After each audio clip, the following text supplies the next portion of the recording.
Chairman, we're good to go.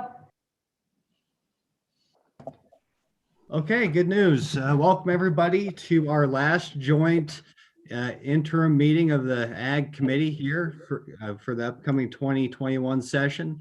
We're meeting remotely. We are meeting in Cheyenne. We are meeting in Powell. So one of the things I guess we never thought we'd be doing when we left the capital there in March. So we're all learning new skill sets, and it's good to see everybody's smiling faces here for our last meeting here. So that being said, we'll just go ahead and do a roll call, see who's present and who isn't. Thank you, Mr. Chairman. Senator Bouchard. Here. Senator Cost. Here. Senator Moniz. Here. Senator Steinmetz. Here. Representative Blake. Here. Representative Clausen. Here. Representative Haley. Here. Representative Henderson. Here. Representative Larson. Here.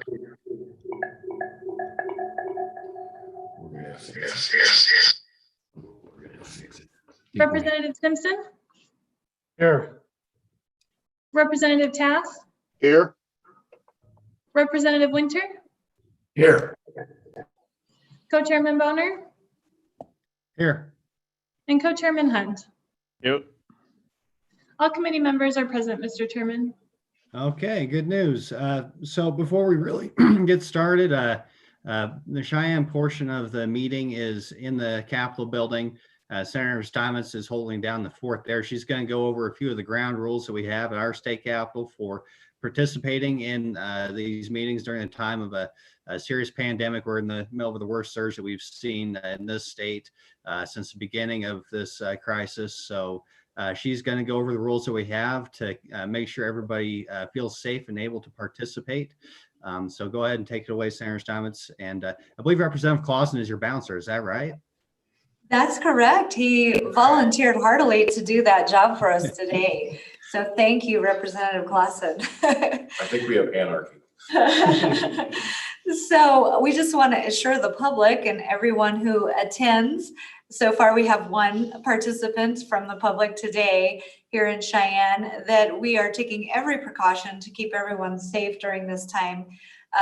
So our limitation is 10 people in the room. If we exceed that, we will have an overflow room and we will utilize that as well. Everyone is still required to sign in. However, we have a dirty and clean pen box there. And so they have to use the clean pen and deposit it in the dirty. We are requiring masks here in Cheyenne. And then we have a table that they can come up and testify at with plexiglass. We all have plexiglass dividers here, and they are asked to please wipe the table down when you are finished testifying. And so those are our ground rules here. And thank you for allowing us to have an in-person portion of our meeting. Thank you, Mr. Chairman. Okay, hopefully, thank you, Senator Steinmetz, for that introduction to the rules. Our first topic is our water development. And so we have some individuals from the Water Development Office here. We should have Director Gebhardt. Welcome, sir. So glad to see that we have a bill draft in front of us and a potential amendment that's going to help us address some of the issues that we've seen with aging irrigation infrastructure. So whenever you have a chance, feel free to just go ahead and get started and discuss what this committee needs updated on since our last meeting, as well as we can discuss what you're hoping that we can do for you legislatively in terms of changing statute. Good morning, Mr. Chairman. I assume that was directed at me. I was a little late getting on. I didn't hear the entire question, but. Yep. No, just go ahead. If you give us an update, what all has changed since our last meeting. And if you want to kind of go into the bill draft a little bit, we'll have also go through in detail, but just more conceptual discussion maybe on what you're hoping that we can do for you through changes to statute. Okay, thank you, Mr. Chairman. Good morning, members of the committee. The first question is, what has changed since the last time we met? At the last meeting, we did discuss this, the 21 LSO 008.8 bill. This bill creates a survey. The survey is something that we already do, but this bill would require that it has to be completed and returned to us. So nothing really has changed on that. When we get into the discussion, I might offer a couple of suggested revisions to it. But what has changed since the last meeting is we provided this committee and have had discussions with our commission as well as Select Water Committee on a concept that would create a new account within water development. This new account would be specific to aging irrigation infrastructure. And we did prepare a memo to the commission, and you guys should have that in your information that describes this concept. But I guess in short, really what this concept does is creates a program that is specific to aging irrigation infrastructure. And it's similar to our traditional program, but it is also different than our traditional program in that this program would not be sponsor driven. Currently, sponsors apply to us for a project, whether it's a master plan or a study on a specific structure or a combination of the two. This concept is different in that we would be soliciting information and asking either through the survey or other means of what is critical and aging infrastructure to each entity. And then we would be using that information to do a statewide comparison rather than just looking at an irrigation district, what are their needs? This program would be a little more specific in that it would look at the entire state. And we put some caveats in here to help us hone in on what the volume that we'd be looking at. And we can get into that here in a little bit. But really my thought would be for this program is that this would be very specific to the certain types of structures that we would be doing.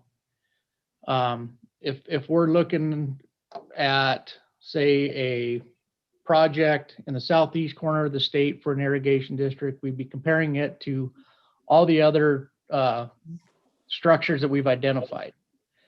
And the type of study that we could do could be more specific to what those structures are. And it would really dive in and potentially use more recent technologies and really refine the study that we're doing. And an example of that might be Goshen. Goshen they've always had inspections done. Let's use the tunnel that collapsed as an example. They've always had inspections done on that canal. One of the things that I've heard may have happened to that is that the cause of the failure was not seen in those investigations. So for instance, if there was a cavity behind the concrete tunnel that wasn't identified, you wouldn't be able to see that just by walking through the structure. Whereas if it were part of this program, one of my thoughts would be that we could implement ground penetrating radar or other new technologies that are specific to that type of structure that look for known problems that typically these structures have. So it'd be much more of a refined and focused study on these types of structures. And then, so then we would rank and prioritize all these. We create criteria to help us define what that would be, but then it really just look across the state, and then we would start focusing on the most critical or the highest priority projects and start addressing those in the systematic process. That is kind of a very high level description of the concept, but I would be happy to ask any questions or have further discussion. Hey, thank you, Director. I appreciate your work on this and you've taken this committee's work seriously. I really appreciate it. As we've said many times before, it seems like we're gonna have to change a few things up as we look at this older infrastructure approaching roughly 100 years old in many cases, and a different approach is required at this point. I think that's fairly obvious. So any questions, committee? Mr. Chairman, I have a question.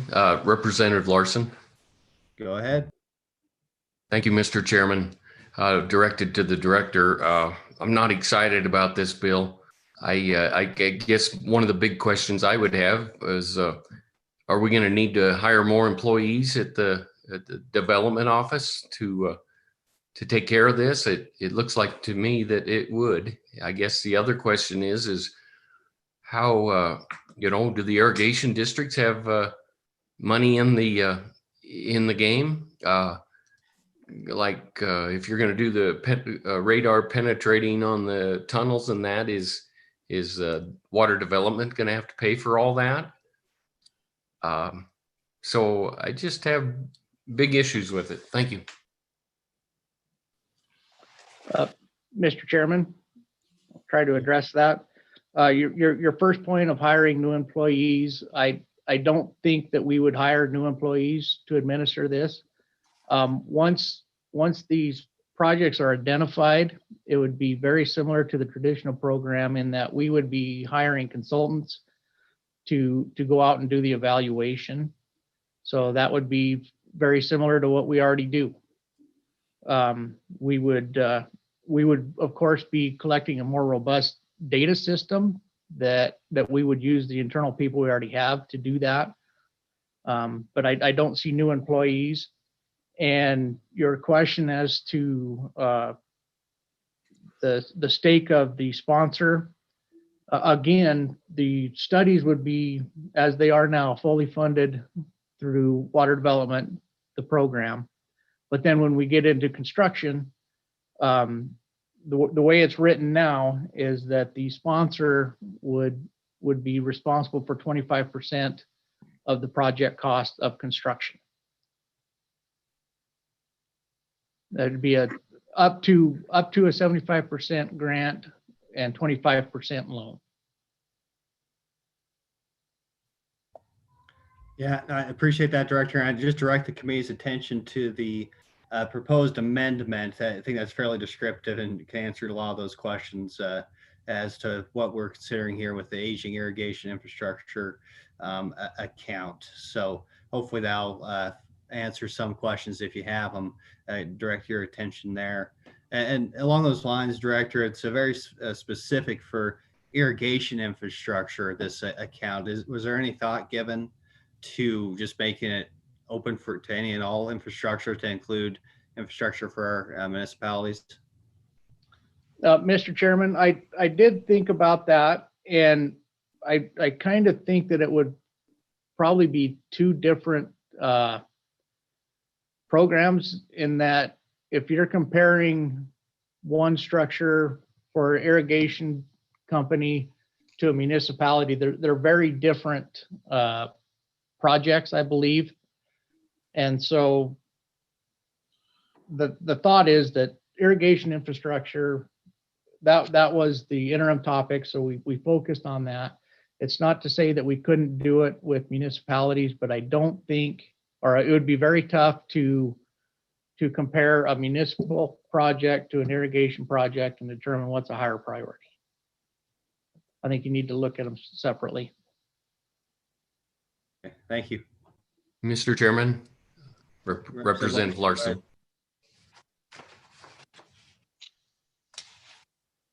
Go ahead. Okay, thank you. Where is the amendment? I guess I didn't know if I got it in the mail. Is it on the webpage somewhere?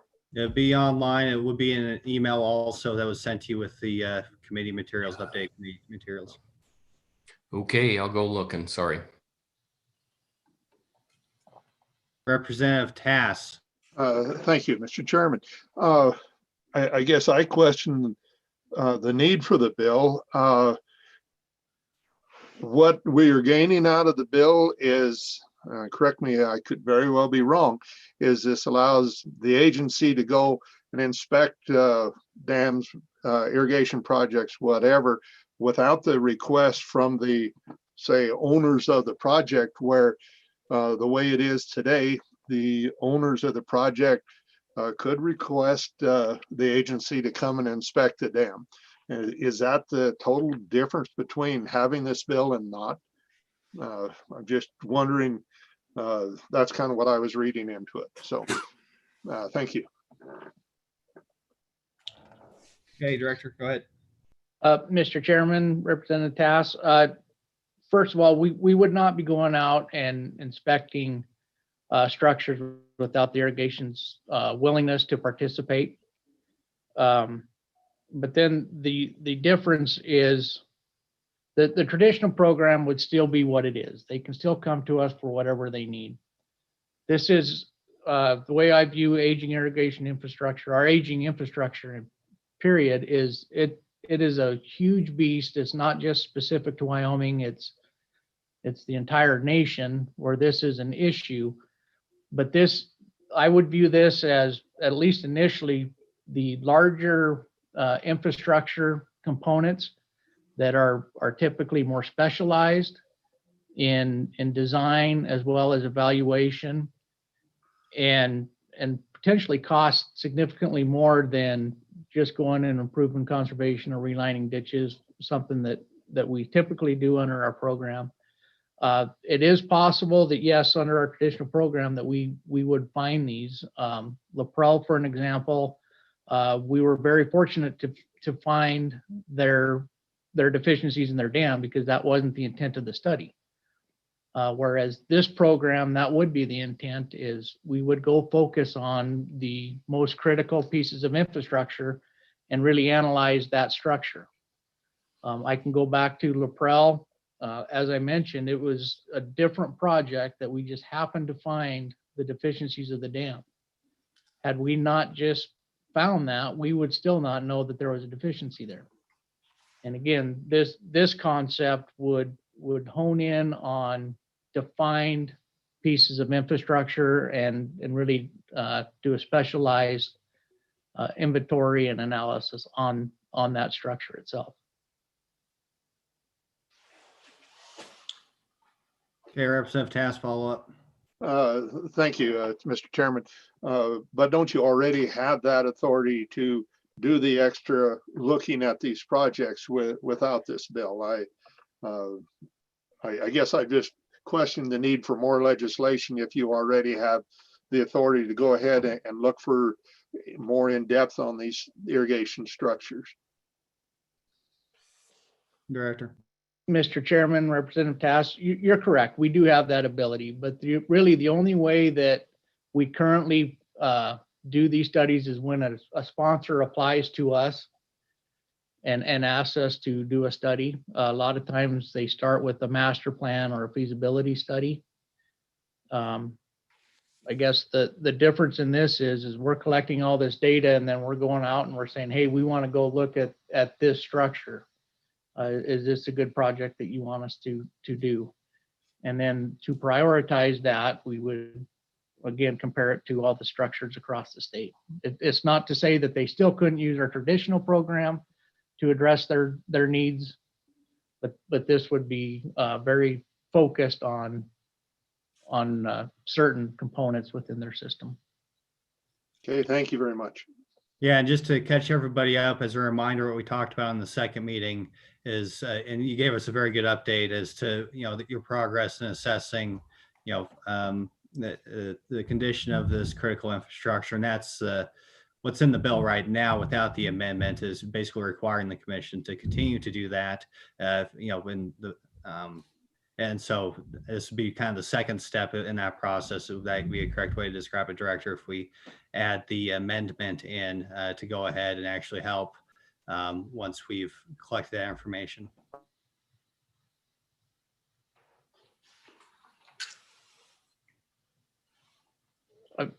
Is that correct?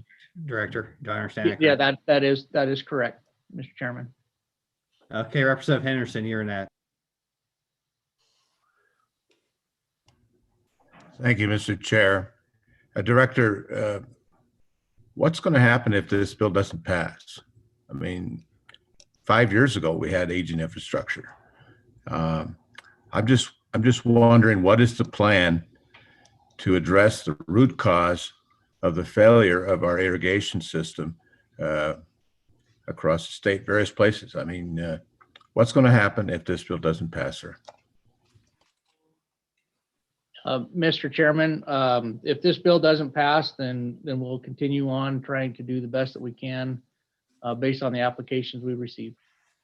We still intend to help these entities and address their needs. But this would be more of a highlight and a long-term program to, I think that this could also help in identifying what the issues are and funding them in a long-term situation rather than here's an application, let's go see what we have. I think it puts creates a database that we can go systematically checking off.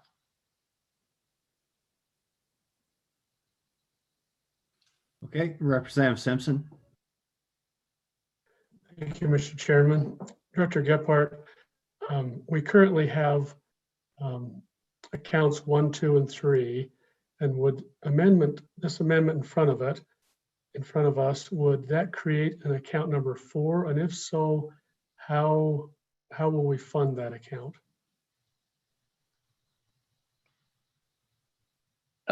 Mr. Chairman, Representative Simpson, yes, the intent would be that it would create an account 4. And I intentionally left the funding of it mute at this point. I do have a suggestion possibly that if we needed to start the program, I feel that we have some money in Water Development Account 1 that could seed this program. But then this would be a long-term program. And one of the other benefits that I see to this program is that the state and the sponsor could both go try and find additional funding sources, whether it be federal or any other type of funding sources. So we would have 2 prongs to going out and trying to find additional funding.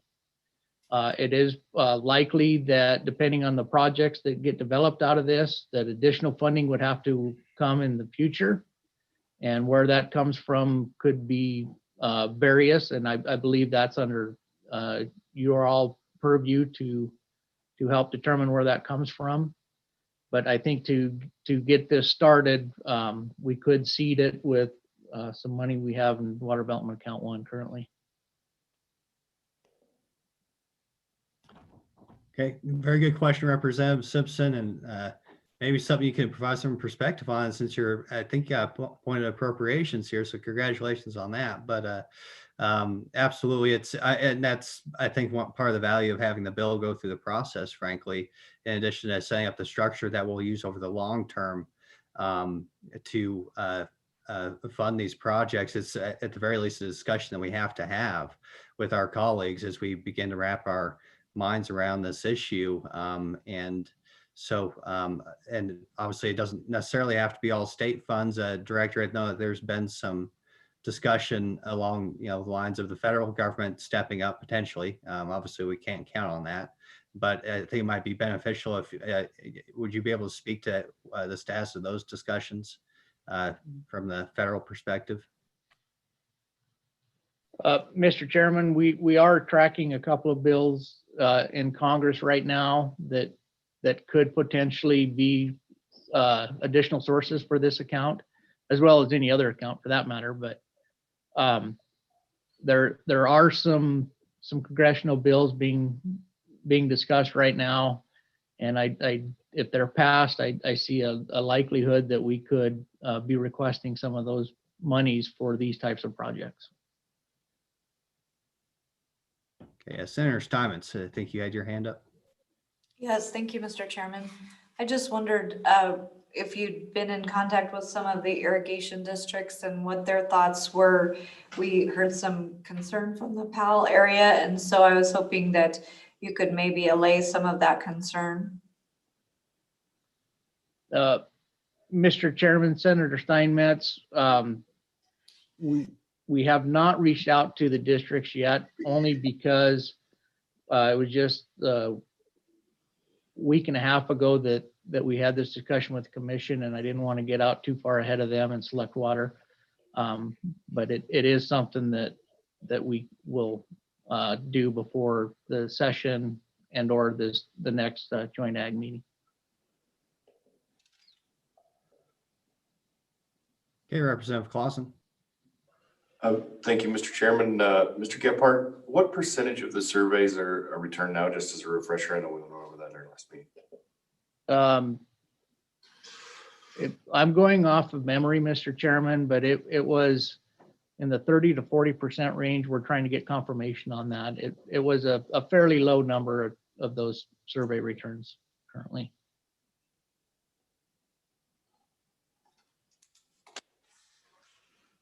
Okay, thank you. Very good question, Representative Clausen. Any further discussion? Representative Mr. Chairman. Thank you, Mr. Chairman. Has there been any consideration on when you put the limit of when they have to do this? I mean, if you have a canal or a ditch that's under 200 CFS, would they still have to do the survey, or is there, what are your thoughts on that? I think it should be bigger than something like, if you don't flow more than 200 CFS, maybe you don't need to do it. Director. Mr. Chairman, Representative Larson, I think for the aging infrastructure account, that would probably play out in the criteria we develop and prioritize as to what is critical. One of the things that I'd look at right now is if we're comparing this on a statewide basis, how many people would be impacted if this thing were to fail? That could be one of the criteria. So size would definitely play into it. And if you're speaking specifically to the survey, the intent of the survey is to get information from all sizes of entities. That kind of helps figure out how much liability we have out there in the way of funding we would have. But as specific to the account, I think generally to start off with, it would likely be some of these larger structures that serve larger parcels of land.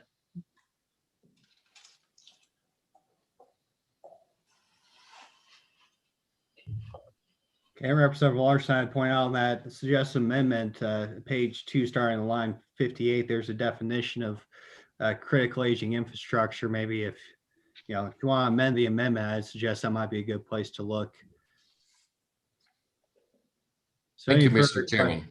Yeah. Any further questions, committee, of the director?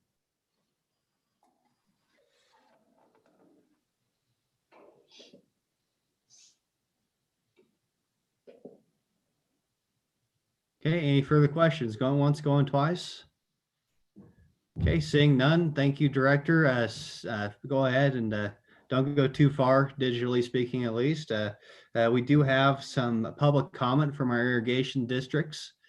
If we could let them in at this time. It looks like we got 4 folks on the list. So we'll see who's here.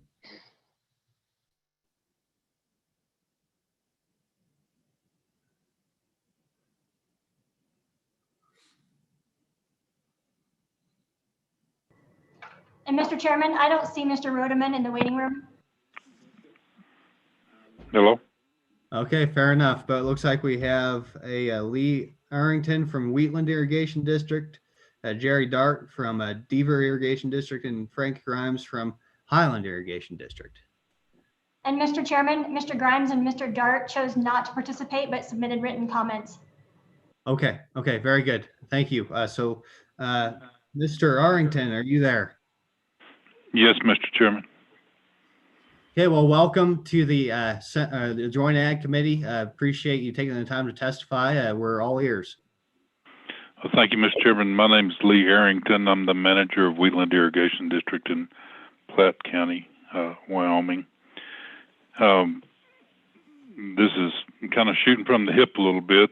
Just learned of this bill about 4 o'clock Friday afternoon, and then the amendment I just got in my hands about 10 minutes ago, so haven't had a chance to digest the amendment much.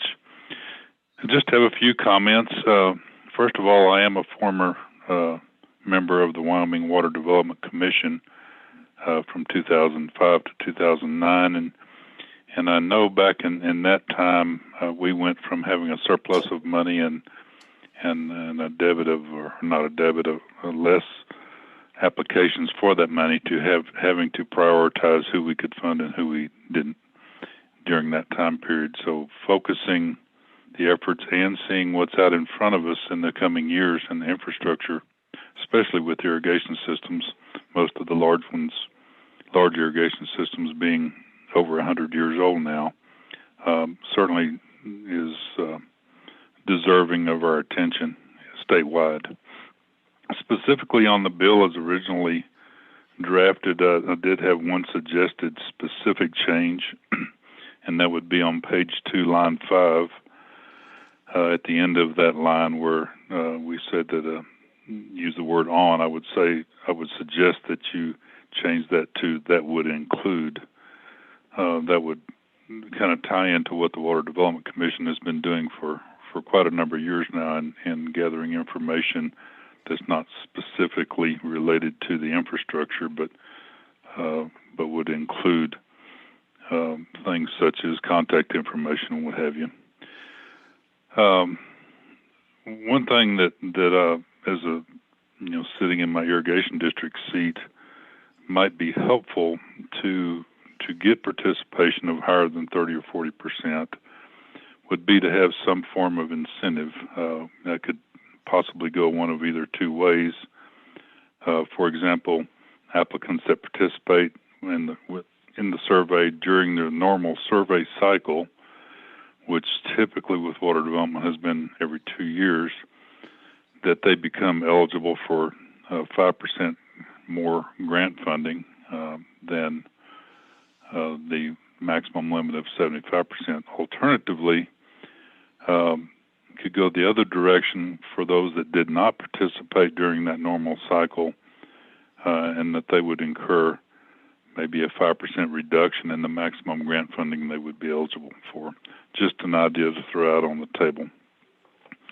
One of the things during my time on the Water Development Commission, I was the manager of Midvale Irrigation District in Fremont County, and we completed the first 20-year master plan of rehabilitation and improvement. And in 2008 dollars, the suggested 20-year plan was going to cost around $60 million.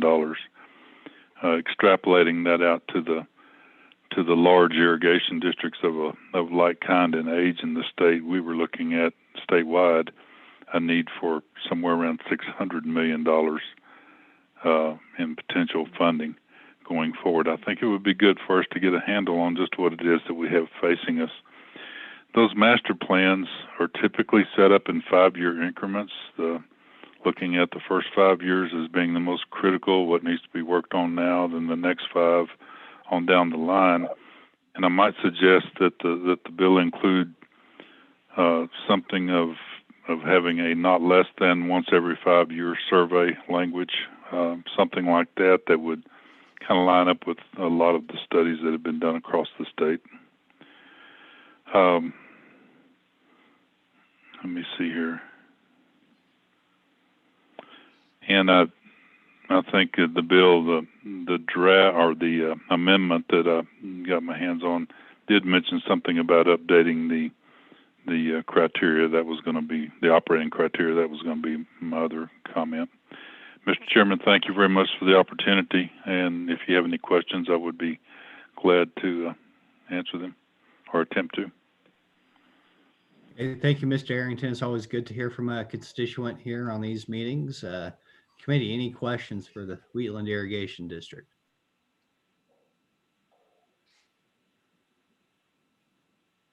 Okay, I see none. Thank you, sir, for your comments and just appreciate your perspective. I think that, I mean, that's the main point of what we're trying to do now is try to wrap our minds around just how much it's going to take to maintain simply what we have. And yeah, we can't be, I think, intimidated by the potential for a very large number when it comes up at the end of the day. So appreciate your testimony, and if you look forward to engaging with you as we continue to try to wrap our minds around this topic. Thank you, Mr. Chairman.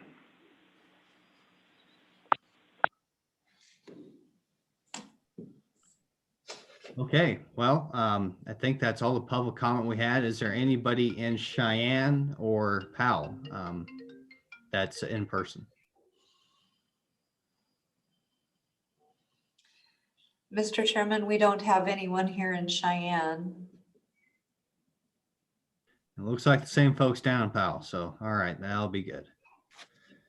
Okay, so seeing no further and just making sure with our staff, there's nobody else here online that wants to testify on this topic. No, Mr. Chairman. Okay, with that, we'll go ahead and close public comment. Committee, what's your pleasure? Mr. Move the Chairman, bill. Bill, Second.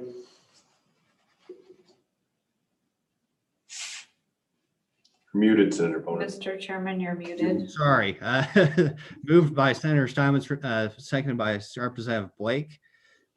Any discussion, committee? Any amendments, committee? Representative Clausen. Thank you, Mr. Chairman. I think I have a proposed amendment, but for discussion too, on page 2, line 9, strike the portion that no irrigation district or public irrigation shall be eligible to receive grant funding unless the entities fill out the survey required by this paragraph. So I think the survey portion of this is important in getting our heads around it, but is it important enough to exclude any irrigation district because the leadership of the irrigation district didn't get the survey in? That's kind of a little bit of a high bar for me. So that'll be a proposed amendment, but for discussion too.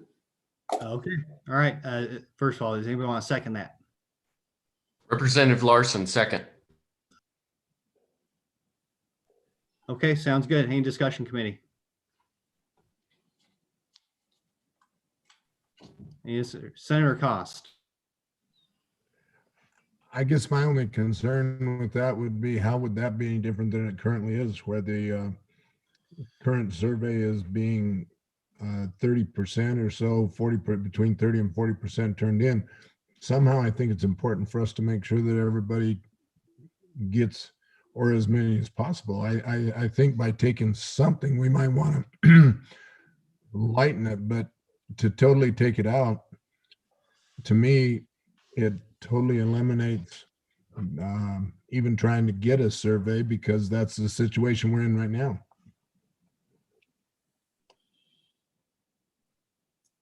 Okay, any further comment, committee? Senator Moniz, did you have your hand up?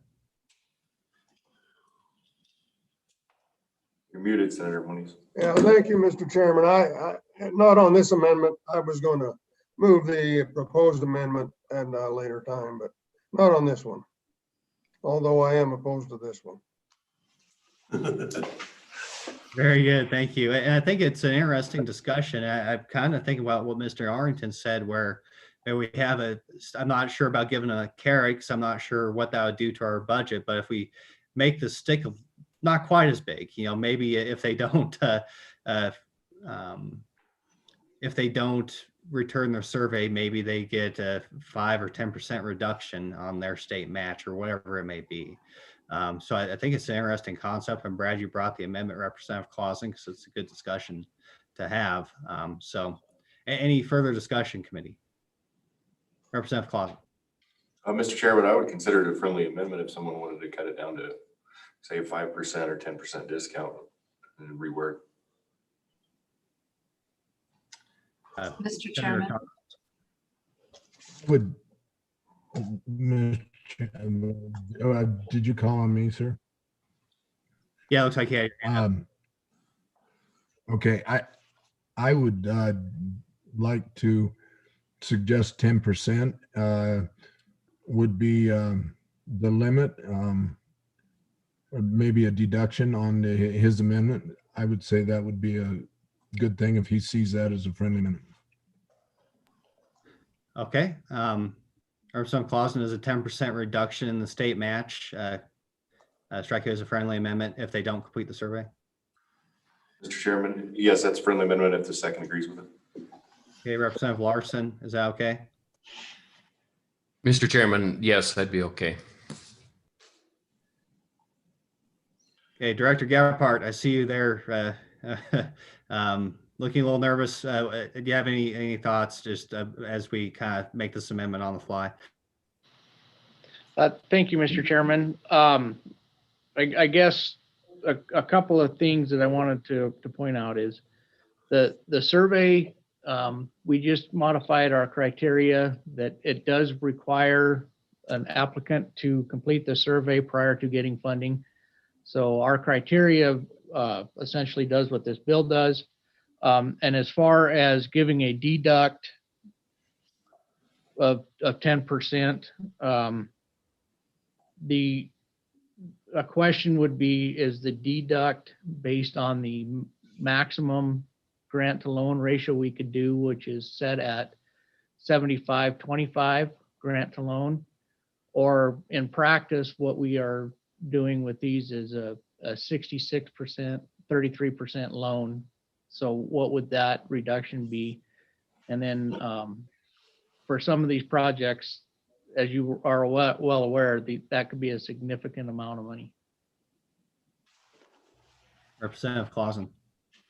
Chairman, Mr. Gephardt. So currently, just so I'm clear with this, currently you would have to, or an irrigation district or an entity would have to fill out the survey before receiving funds.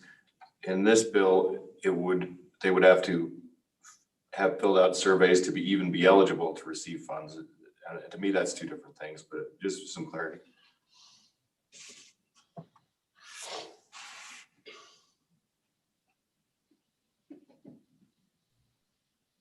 Okay, and I guess I can thankfully defer to the sponsor of the amendment. It sounds like the intent was to have the actual state support be reduced by 10%, not necessarily the cap, but so if it would normally be 66%, it would end up being 56%. So I think that would be the, I understand the max is 75%, but it'd be in terms of the practical application, the way I understood the amendment. As an incentive, and certainly if it needs to be 5% instead of 10%, then we have that discussion moving forward. But yeah, the intent is to have a little bit of incentive here. So, Senator Moniz. Thank you, Mr. Chairman. I find this to be an interesting discussion. We're sitting here trying to create a situation where we can help aging infrastructure, and yet we're having trouble getting people to fill out a survey. Well, it seems to me that if you were interested in getting state funding, that the survey would not be much of an obstacle for you if you want to get funding. It blows my mind that all of a sudden we're trying to help them and now they don't want any restrictions on their funding. I'm opposed to the amendment and I'm fine with the way it's written. And I'm also going to propose the suggested amendment. Thank you, Mr. Chairman. Thank you, Senator. Okay, any further discussion before we call the question on this amendment? Okay, seeing none, all those in favor of Representative Clausen's amendment to have a 10% reduction for any irrigation district or public entity irrigator that does not fill out the survey, please raise your hand.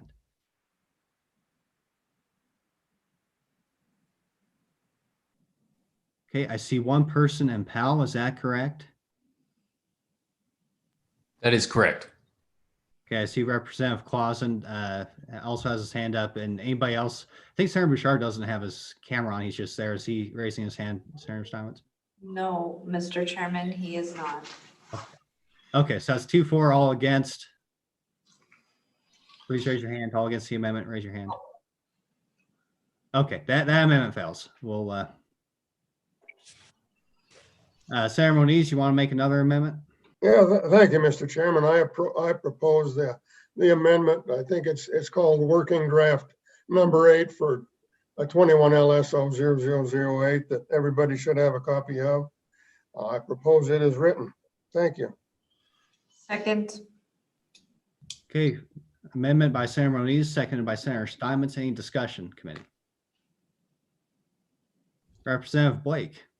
Thank you, Mr. Chairman.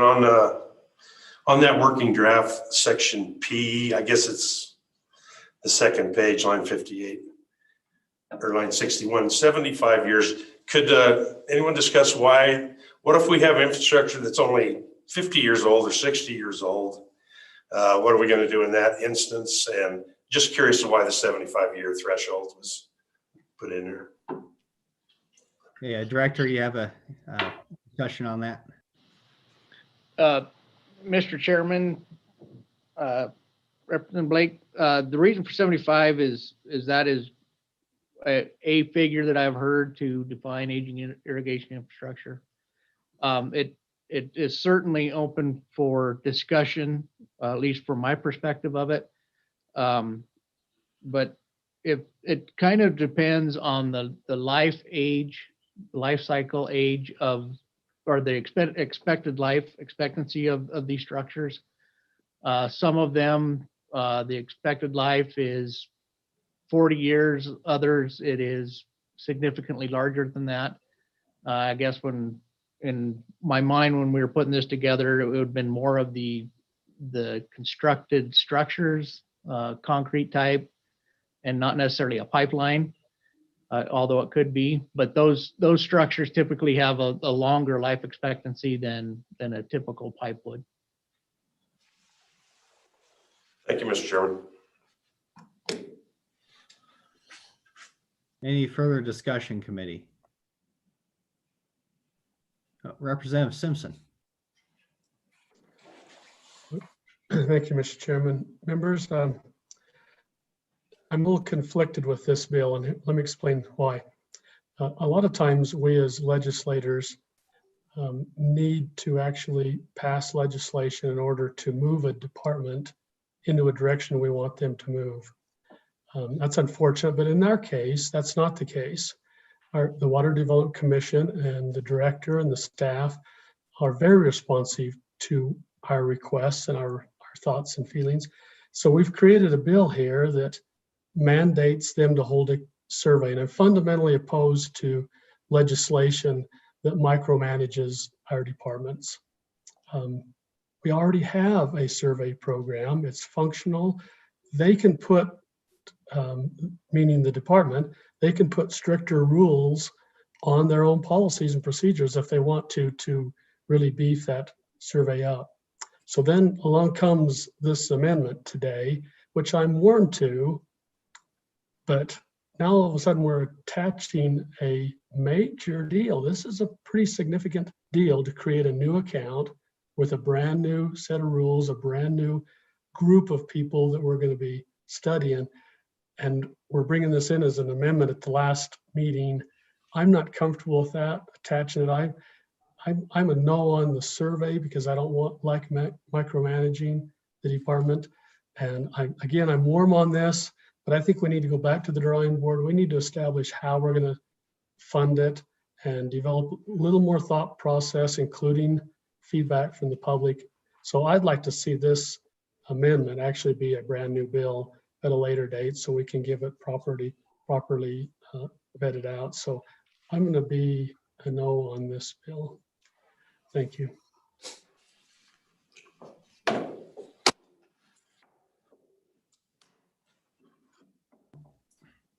Any further discussion, committee? Mr. Chairman, Representative Larson. Okay, go ahead. Thank you, Mr. Chairman. I want to thank Representative Simpson for bringing that. I agree with him. I think this is going a little bit too far with the last meeting of the year and amendment brought on and bringing on a new account. I'll be a no on the amendment, and I have a couple other amendments. Okay, any further discussion on the amendment, committee? Okay, well, Senator Moniz. Thank you, Mr. Chairman. I'm not saying I disagree with Representative Simpson. In fact, I actually do agree with him. But my concern is we're both on select water, and the department, Director Gephardt, is doing all he can to get some feedback. Unfortunately, he isn't getting much. The response he got back on his survey was, I thought, minimal, considering what he's trying to do there and what we're trying to do here. So I guess I'm in support of the amendment and the bill, just so we can get somebody rocked off the center and show them how serious we are about getting something done here. So that's all I have for now, Mr. Chairman. Thank you, Senator Moniz. Any further discussion on the amendment? Okay, just I'll throw my 2 cents in. I think I agree with Senator Moniz. I think that, I understand that a lot of us have a lot of experience with these districts, but look where we're at with the status quo. And it's clear to me that with only less than a 40% response rate, that there's lots of folks who don't think that this is going to happen to them. Something that happened in Goshen County isn't going to happen to them.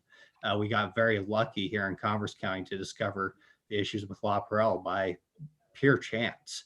So it's clear to me that, and I'm glad Representative brought up that they've been doing it this way for however long. Clearly that's inadequate. So I think that I know the Water Development, I agree the Water Development Commission and the Water Development Office is moving in the right direction, but it's pretty clear that they need some help. And they're asking for help by adding this a stick, I guess, if you will, for the survey, and also at least giving us the opportunity to discuss this with our colleagues who are going to have to participate in the discussion as to how we fund this. So I think it's critical that we vote for this amendment and vote for the bill. And I'm sorry if it's going to upset the apple cart, but frankly, the apple cart has been already upset. So Senator Stiles, do you want to say something? Yes, Mr. Chairman. On and for the bill and for the amendment, having been through this, sometimes we don't realize what's lurking underneath our feet. And so the other part that I see that's an advantage is having this separate account, because we are seeing so many other things drawing on the other accounts other than just irrigation. And irrigation is a critical part of all of our communities. If we don't have our ag and our farms, there won't be the towns and the need for the municipal projects. And so I think it's critical that we address this looming problem and that we move forward in some way. If we want to amend this later on in our committee process, at least we'll have a vehicle that is moving forward to start this discussion and keep this discussion on the forefront where it needs to be. Otherwise, it might fade into the background until our next emergency, and I would hate for another community to find that out the hard way. Thank you, Mr. Chairman. And I just wanted to follow up, and I agree. I appreciate the feedback that that this is a little bit last minute for our third committee meeting. The Water Development Office has been working very hard to put together something. I appreciate their efforts. Just would like to point out that this is not the end of the process; it's the beginning of the process. I know it's our last meeting. Some of us are leaving this committee. Maybe it feels like the last time you'll really have a chance to engage with this, but I guarantee you, if you move the bill forward, that it's going to be obviously a topic of significant discussion, and frankly, that's part of the point and part of the benefit of moving forward. So, just point that out that we'll we're kind of, as it stands now, we don't have an appropriation here, and I think that's that in itself will engender some discussion amongst our colleagues if it moves forward. So. All right. So, any further discussion on the amendment? Question. Okay, question being called. All those in favor, please raise your hand.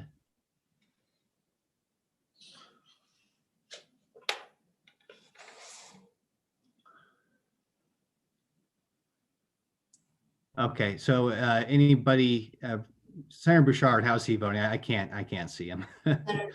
He No. He was a no. He did not have his hand up. Okay, so it looks like that was 6 in favor. By my count, all those opposed, raise your hand. Senator Bouchard has his hand raised. Two in Powell.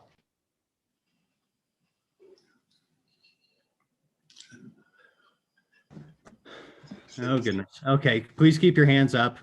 So who knows, keep your hands up, please. We have Senator Bouchard, 2 in Powell, that's 3, 4, 5, 6 no's. I counted 6 yeses, which is concerning because we should have 14 people. Okay, so I count 6 no's right now. No's, please put your hands down. Yeses, please raise your hands again. If you're in favor of it, please raise your hand.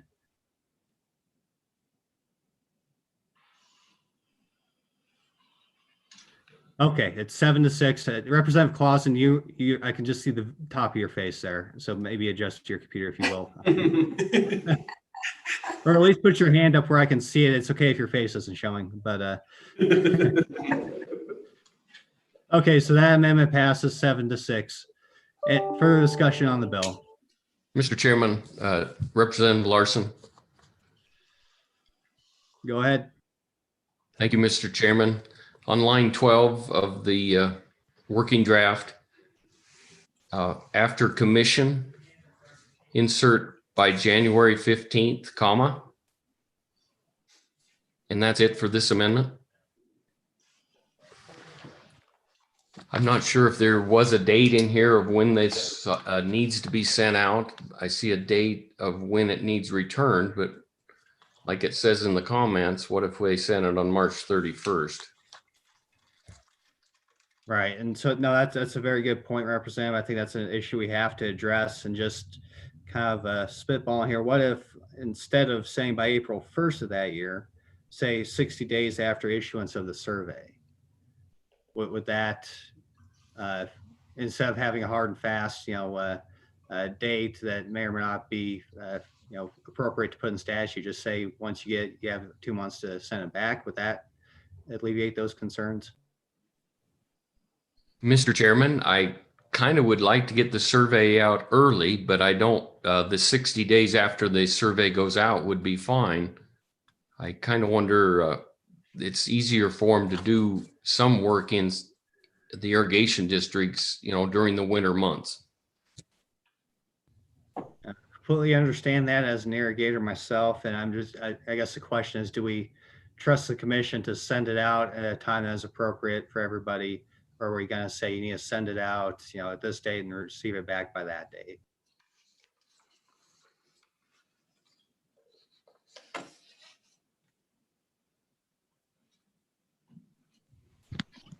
I don't hear a second anyway, so I guess we can keep Okay. Well, discussing. no, sorry. I guess I jumped the gun there. That's my fault.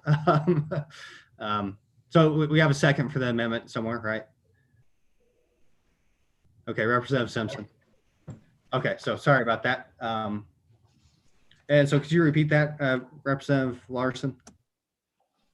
Mr. Chairman, thank you. Line 12 after commission, insert by January 15th, comma.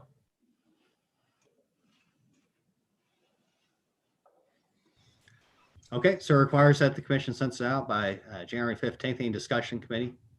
Kind of 6 one way, half a dozen the other. Director Gephardt, is that going to cause any issues for you? Mr. Chairman, I don't believe it'll cause any issues for us.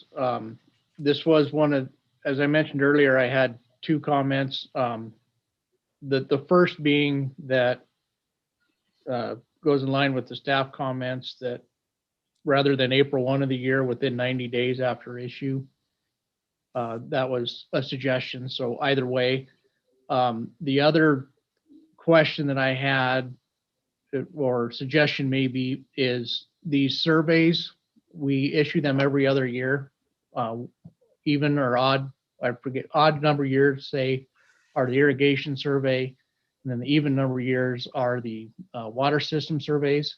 So I was just wondering, or like to suggest that on line 3 of that, if we can just put in biennial, create a biennial survey, it'd be in every other year.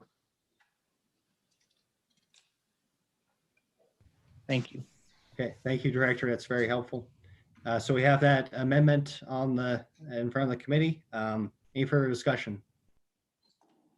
Question. Okay, all those in favor of Representative Larson's amendment, please raise your hand.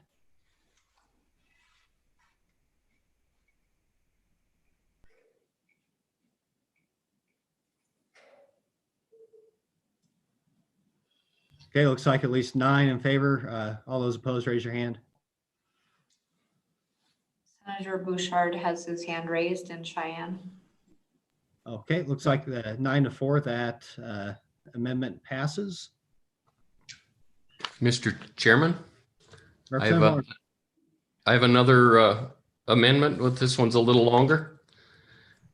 So I'll go ahead on page 2, line 4. After information, insert a comma.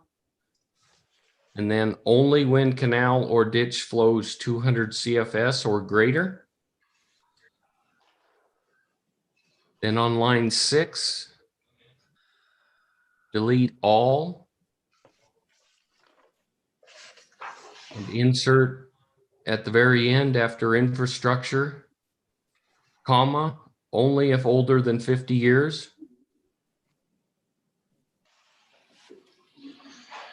Line 8, delete all.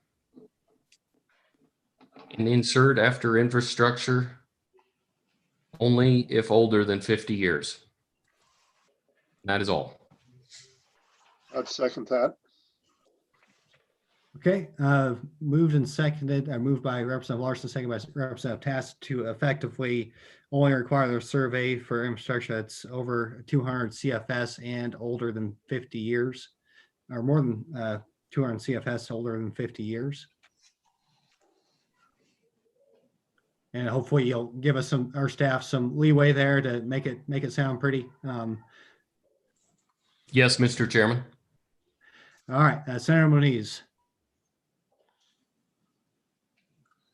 Thank you, Mr. Chairman. How does that affect our amendment that we've already passed, where it's addressing something similar on line 25 of the amendment?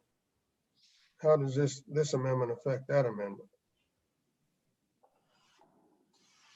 Representative Larson, do you have an answer to that? Mr. Chairman, I do not. I would suggest we maybe fix one or the other to coincide.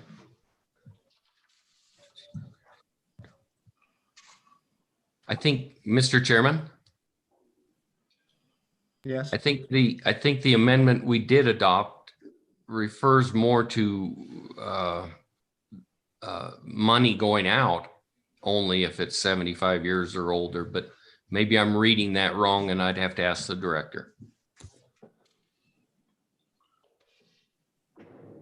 Okay, Director, do you have any insight? Mr. Chairman, the aging infrastructure account as defined would look at structures that are 75 years old. The survey that we required is somewhat separate of the account.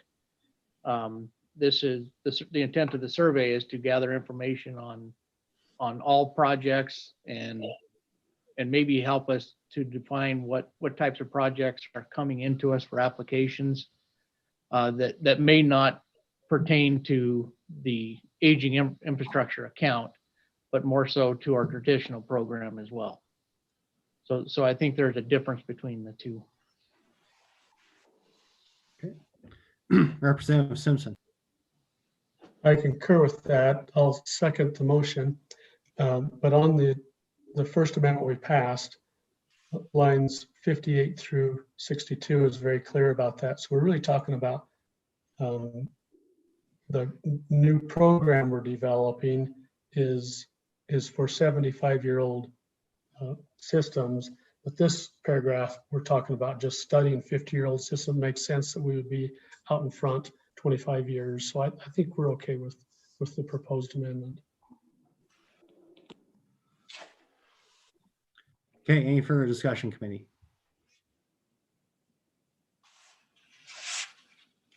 Okay, all those in Call for a favor, question. raise your hand. Oops. Okay, raise them and keep them raised. Let's see. Mr. Chairman, are we voting?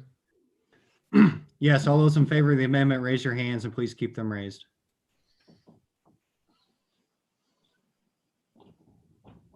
Okay, I count 9 ayes. Thank you. All those opposed, raise your hand. Okay, 4 noes. That amendment carries. Any further discussion or amendments? Senator or Representative Simpson. In accordance with Director Gephardt's suggestion, on the bill, page 2, line 3, I make a motion that we insert after the word create the word biennial survey. Moved by Representative Simpson, second by Senator Cost. Any discussion, committee? Okay, fairly straightforward. All those in favor, please raise your hand.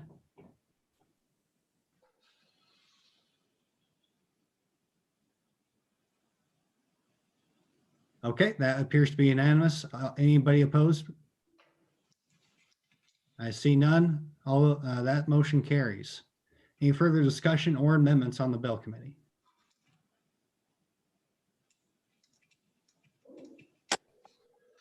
Okay, I see none. Looks like we're ready to vote. Representative Tass, you got something?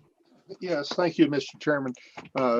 I'm still opposed to the bill, and for the simple reason that it doesn't do anything extra that the department can't already do. It's taking money away from projects in phase 1 that's already been, I would assume, has been allocated, and to create a whole new thing that's going to cost a whole lot more money. They're going to be pulling money out of the projects that are already on the paper, the way I see it, and it doesn't do anything more than they can already do.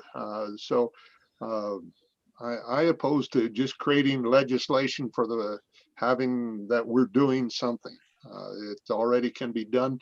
So I oppose the bill. Thank you. Okay, any further discussion, committee? Okay, I point out once again that there's 2 things that this bill will help. The commission may have the ability to go through the motions and do the things that we're doing here, but they're having trouble getting responses to the survey. That's very clear. And we're also going to have a discussion with our colleagues about funding.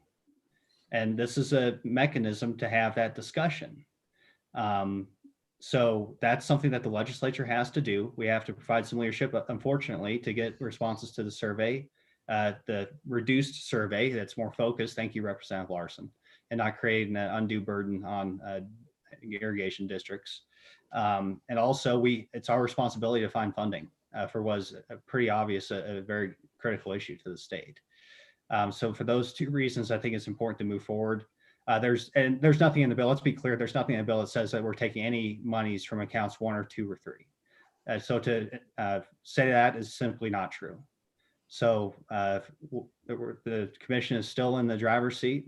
We have to have a very serious discussion about funding, and I don't see another way of doing it, that we have a responsibility to bring this forward to our colleagues in the legislature, because at the end of the day, it's our responsibility to understand what the situation is and then have a discussion about our priorities in terms of funding. So for those reasons, I think it's important to move the bill forward. Any more discussion? Question on the bill, Mr. Chairman. Okay, seeing no further discussion, we'll go ahead and call the roll for committee sponsorship. Thank you, Mr. Chairman. As indicated, this is a roll call vote for sponsorship 21 LSO 0008 as amended through the discussion. Senator Bouchard. No. Senator Cost. I'm sorry, Senator Cost, I didn't hear that. Aye. Thank you. Senator Moniz. Aye. Senator Steinmetz. Aye. Representative Blake. Aye. Representative Clausen, No. Representative Haley. Oh, I'm sorry, can I get that one more time, Representative Haley? no. Thank you. Representative Henderson, Aye. Representative Larson, No. Representative Simpson, No. Representative Tass.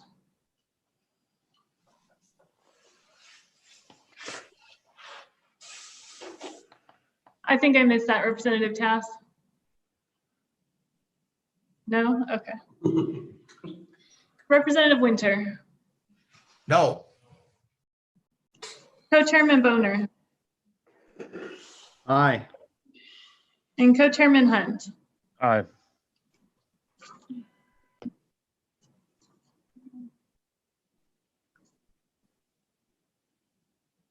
It was 7-7, Mr. Chairman. Okay, so that motion fails. So I guess we'll see what happens with aging infrastructure. Okay, so next topic is hemp. Obviously one of a serious discussion here. So we'll go ahead and probably have LSO staff go over the bill draft before us, just to explain what's in the bill and what isn't. I think we've had a little bit of attention given to this piece of legislation. I think there's a little bit of confusion about what the bill draft does and what it doesn't do. So Kayla, if you have a chance, go ahead and get started here. Thank you, Mr. Chairman. So this bill draft came about from the last meeting. The committee requested a bill draft based on some suggestions by Senator Cost. So this is 21 LSO 0088, working draft version 0.6, entitled Hemp and Cannabidal Production and Use Prohibitions.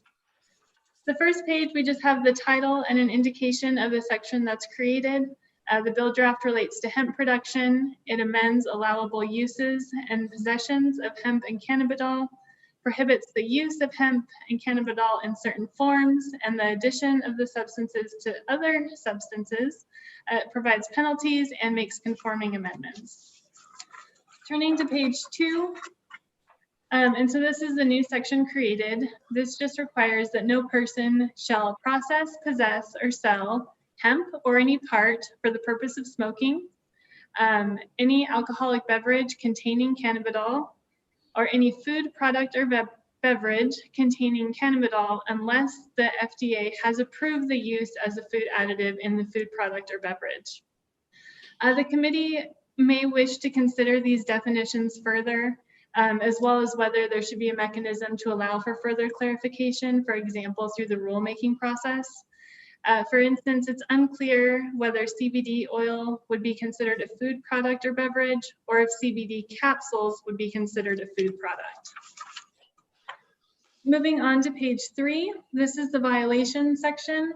So subsection B indicates that a person who knowingly or intentionally violates subsection A, which are those prohibitions, shall be guilty of a misdemeanor punishable as follows. So a first offense would be a fine of not more than $300. A second offense is a fine of not more than $1,000. And a third or subsequent offense would be a fine of not more than $5,000.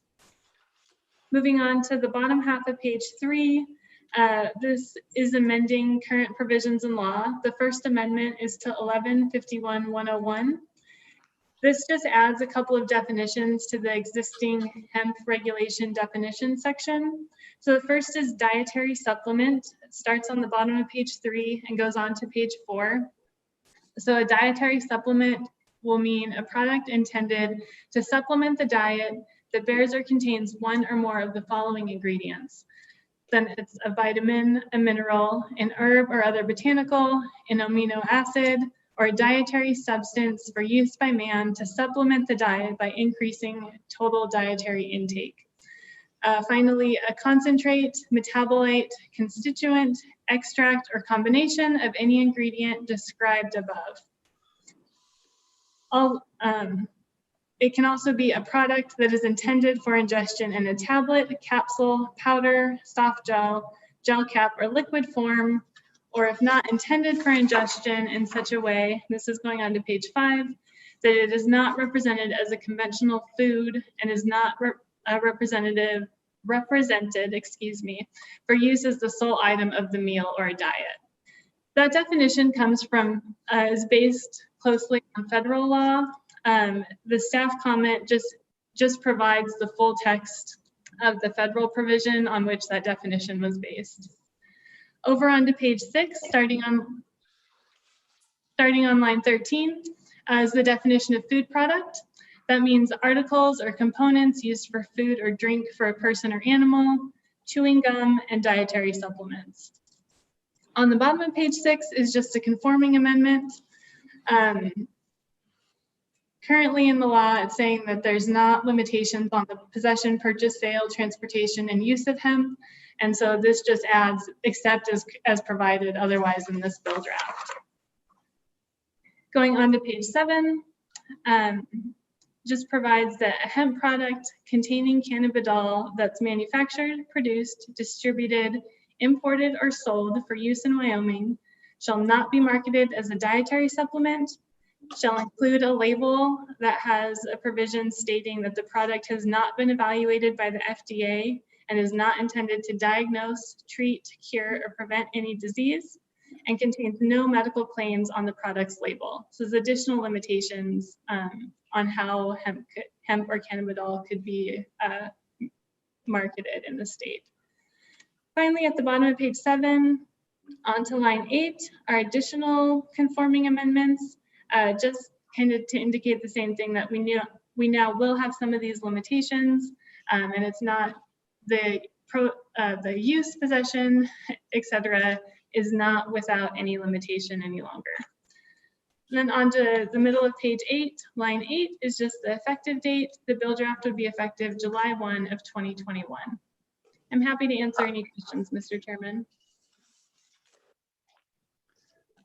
Okay, committee, any questions about what's in the bill and what it does? Representative Henderson. Thank you, Mr. Chair.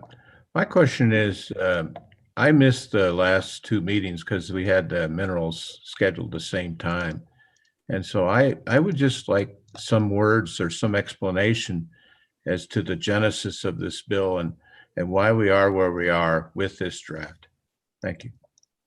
Okay, yeah, I'll go ahead and take that one, Representative Henderson. In our second meeting, we had some testimony from Powell and from Star Valley about some of the unintended consequences of the hemp bill that we passed.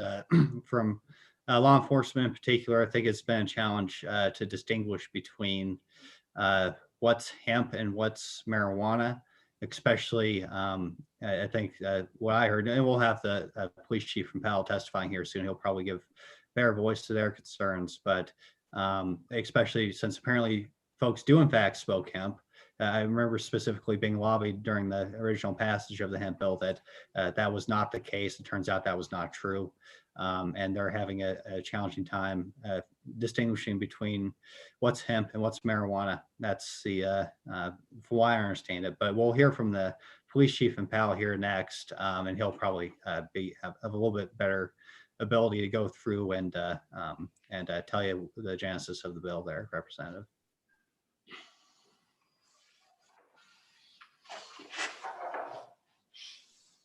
Okay, any further questions about what's in the bill and what's not? Senator Bouchard. Thank you, Mr. Chairman. Sorry, it took me a while to get my Zoom going. I had so many problems with my computer that finally ended up, had to wait for the Zoom to get connected here.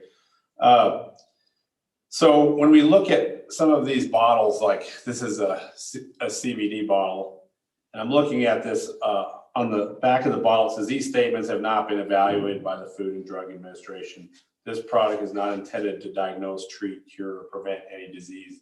So a lot of this is already handled under FDA. There's also other concerns, and yes, there are people that do smoke it. And I'll show you, this is actual bud right here that you can get. And the reason they do smoke it is because people that have debilitating problems, like even migraines, may choose to do this. What's interesting, when you tour a facility that sells this stuff, what you do is when you open it and you smell it, and you can smell that it doesn't smell the same as what most police officers will recognize right away. So that's one thing that I see, and I've talked to police officers about that. And quite frankly, I don't see an issue in my county. The other thing is I sent everyone a video on YouTube that I posted this morning. I sent the entire committee a news clip from Idaho, and they're using a handheld spectrometer, which is basically a laser that can actually shoot through the package, right? Without them touching it. They can shoot through the package and tell if it has a THC content. Because that's exactly what the problem is, and has come up in multiple states. Interestingly, Georgia rushed to do something similar to this to block the smokable, which would be this, but yet this product is available right here, which is a CBD included infusion in a drink. And when you read these ingredients on the back of the drink, what's most interesting is this seems to be more like a health drink. And if you took an energy drink, it looks, I mean, there have been cases of heart arrhythmias from the advanced caffeine formulas that are in energy drinks. So it looks more that they would be more dangerous than a product like this. So I think we should be very cautious here. I mean, this here is, these are gummies and this isn't necessarily a food, but it's an agent to take the CBD. So, I mean, we've kind of went to fast forward here. I mean, to take an industry that has started, that we've approved, and we're gonna put the brakes on. Here's another one. This is a little honey packet that has honey and CBD included with it. I'm trying to, so you just actually snap this little package and you ingest it. So that would be a problem. We've got a lot of other products. Look, this is a cream to put on that has CBD. So, I mean, we have an FDA that actually is very active in policing this. As a matter of fact, I went to the FDA's website, and literally they only had about, it wasn't even 24 letters that they had put out to companies that they thought were breaking the federal rules. So I would be very concerned here that we are going to go way too far here. And look, we had in my county, we had a farmer that was brought all the way to court because they had this. And fortunately, the judge threw the case out. I think I would rather see what kind of cost do we have to the spectrometers. I mean, if Idaho clearly is using a spectrometer to look at this item and see if it has THC, I think that's clearly that would solve the problem. And I did a quick look. $1,700 would be maybe the low end on a spectrometer. In the news clip that I sent you, it appears that their state police said they had 3 of them statewide, and that is an older news clip. So I'm sure they have got to a point where they probably have more. The other thing was Texas A&M actually did a study on it, and the spectrometer has 100% success rate. It can actually take a laser, shoot into this package, and it's actually looking at the content itself and coming back with a number of THC. So I would be very cautious that we're moving way beyond, and we've got some mix and match language from FDA. I don't know whether the police officer on the street is even equipped to start, and quite frankly, the prosecutors are equipped to actually look at that FDA language that maybe we threw in a bill, and how do you treat that on the street? So, I mean, like I said, the FDA is regulating in this area. I just don't know whether we need the state doing it as well. And I think what we should maybe look at doing is looking at the funding for spectrometers and maybe even training, maybe training for police officers. Like I said, the case in Albin, Wyoming, it should be a landmark that we look at. to say, wow, we really goofed up on that. So I just think that we are potentially setting up everyone involved for more damage. So thank you. Okay, so we're trying to focus on what's in the bill here, and just since you brought up, and appreciate all your anecdotal knowledge of this, Senator Bouchard. All those products is it, and because we're looking on page 2, line 10, it's simply saying that if you have a food product or beverage containing cannabidal, that FDA has to approve it. So if any of those myriad of products that you just shared with us, are those approved by the FDA or any of them? So what I saw is basically or a prescription for 2 forms of epilepsy that are definitely approved by the FDA. I'm just wondering if any of that stuff you can buy at the convenience store or whatever, if that has a label says it's been looked at by the FDA or not. Mr. Chairman, I think the biggest, and I'm going to look at my phone again just to look at the statement, but the biggest thing that I see that kind of captures it all, what it says, there's a couple of things that it says, like even on this bottle of CBD, it says if you have a medical condition or taking prescription drugs, consult a doctor before use, keep out of the reach of children, do not use if pregnant or lactating. And then on the other side, I apologize, it's taking me a minute here to get there. It has a specific statement that says these statements have not been evaluated by the Food and Drug Administration. This product is not intended to diagnose, treat, cure, or prevent any disease. When I looked at the statements on the FDA website, it was that type of labeling that had to be on the package.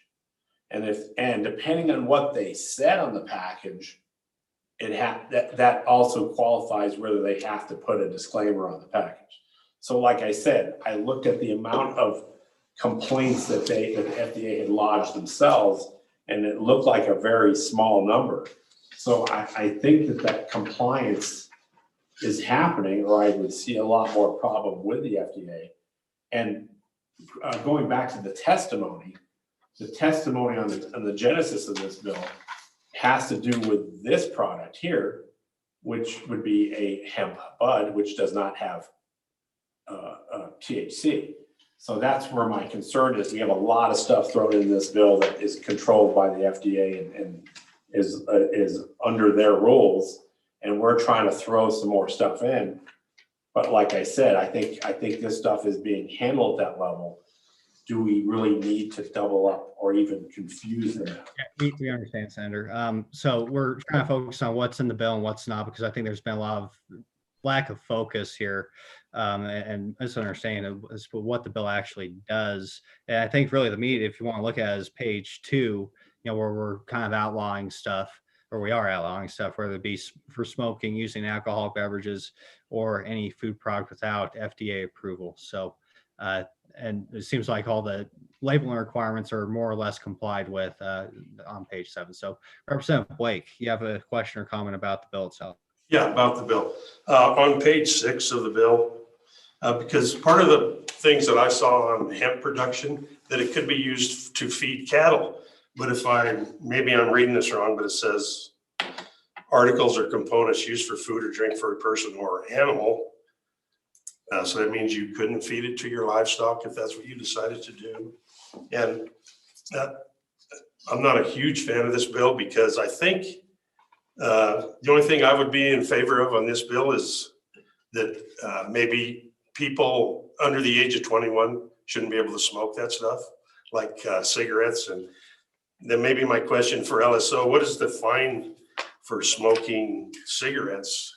Is it third offense, $5,000? That's a little absurd in my mind. The fines are ridiculous.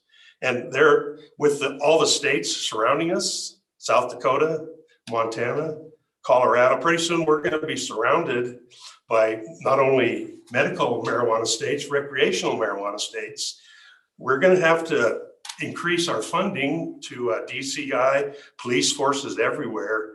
We need to get this handled, the difference between hemp and THC, as long as Wyoming is going to be the state that doesn't allow any tolerance on THC. So my question is on that feeding of cattle, because we just started this program and now we're going to throw a weight around the neck of the hemp producers. and stop some good commerce here in the state. Yeah, I'm not a fan of this bill, but I definitely have a question on the feeding of, because in testimony in the past, we were told that you could quite possibly feed this to your livestock. So would that eliminate that portion on page 6? Thank you, Mr. Chairman. Okay, Caleb, we got some questions there, and also maybe if you go over the rationale behind the level of fines there for first, second, and third offenses. Thank you, Mr. Chairman. Certainly. So the first question, I'm just thinking of the feeding to animals. Representative, Mr. Chairman, Representative Blake through the chairman, I do believe that's correct because the food product subdivision A states that it's articles or components used for food or drink for a person or animal. And then the prohibition on page 2, this is paragraph 3 on line 10, that any food product or beverage containing cannabidal unless the FDA has approved it. I'm not completely up to date on exactly where the FDA is in terms of all these things. My understanding is that CBD is thought of as a new drug, so it is going through FDA process, but I'm not. So I think it's very possible that that would be a prohibition through the bill draft. The next question on the fines, those provisions were provided by a committee member, and so a prohibited sales or delivery for nicotine products, for giving someone under the age of 21 years nicotine products, looks like a first offense is a $250 fine, $500 for a second violation, and $750 for a third violation, but there is a time limit. So that's within 24 months. So you're looking at, if you did that 3 times within 24 months, your highest penalty would be the $750.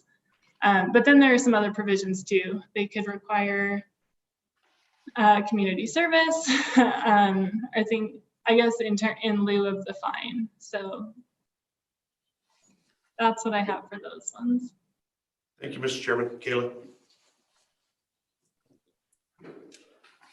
Any further discussion, committee? Senator Bouchard. Mr. Chairman, the question would come up also, there are many cases where CBD is used to actually reduce the amount of pharmaceuticals.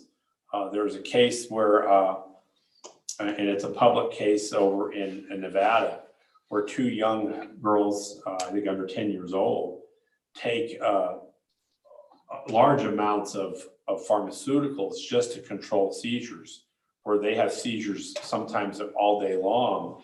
And they take these pharmaceuticals, but they make them so lethargic, and to quote the parents, they were zombies. And so what they've done is increase the amount of CBD product to lower those. So, I mean, where do we put those people when we've got to this point today where we've advanced to now we have a problem? I mean, we create another problem. So that would be my question. Any further comments? I guess we're sharing our opinions on this right now. Senator Cost. Okay, thank you, Mr. Chairman. A couple of things that I think we need to understand. First of all, as far as food products, I don't think there's any intent to try to put huge limitations upon the hemp products. I think the intent is to make sure that the people that are using these understand the awareness of it and the cautions involved with it. So certainly an amendment could remove some of that. In fact, if it removed it all, it probably wouldn't be a big deal. The part I see that's a real issue is the public smoking of hemp and the fact that our police cannot tell the difference between the hemp and the marijuana. So this handcuffs our policemen. And if there was some that just said, okay, public smoking of hemp would be unlawful, it seems to take away the issues and allow still for people to be able to move forward with hemp as intended. The only other option is to help the law enforcement. We'd have to say, okay, smoke whatever you want, wherever you want, and you're okay. And I don't think we're ready for that, or at least I'm not.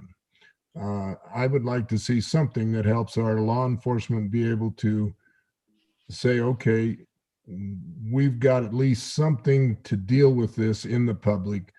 In your private, it's your own business. But that's kind of where I'm looking. And I think we could get that to that point where we protect our law enforcement so that their movement is not handcuffed and move forward with it. I think there's a lot of issues that are blown up here that really were never intended. Thank you. Representative Tass. Thank you, Mr. Chairman. I'm not in favor of drugs that, using all the different ones that they have, but we did pass this hemp bill. There was a lot of concern about the content of the drug, and so I think our bill that we passed and worked pretty hard at was a good bill to help start a new industry. I really think this one here that comes out and it says on, what is that, page 1, line 2, no person shall process, sell or anything.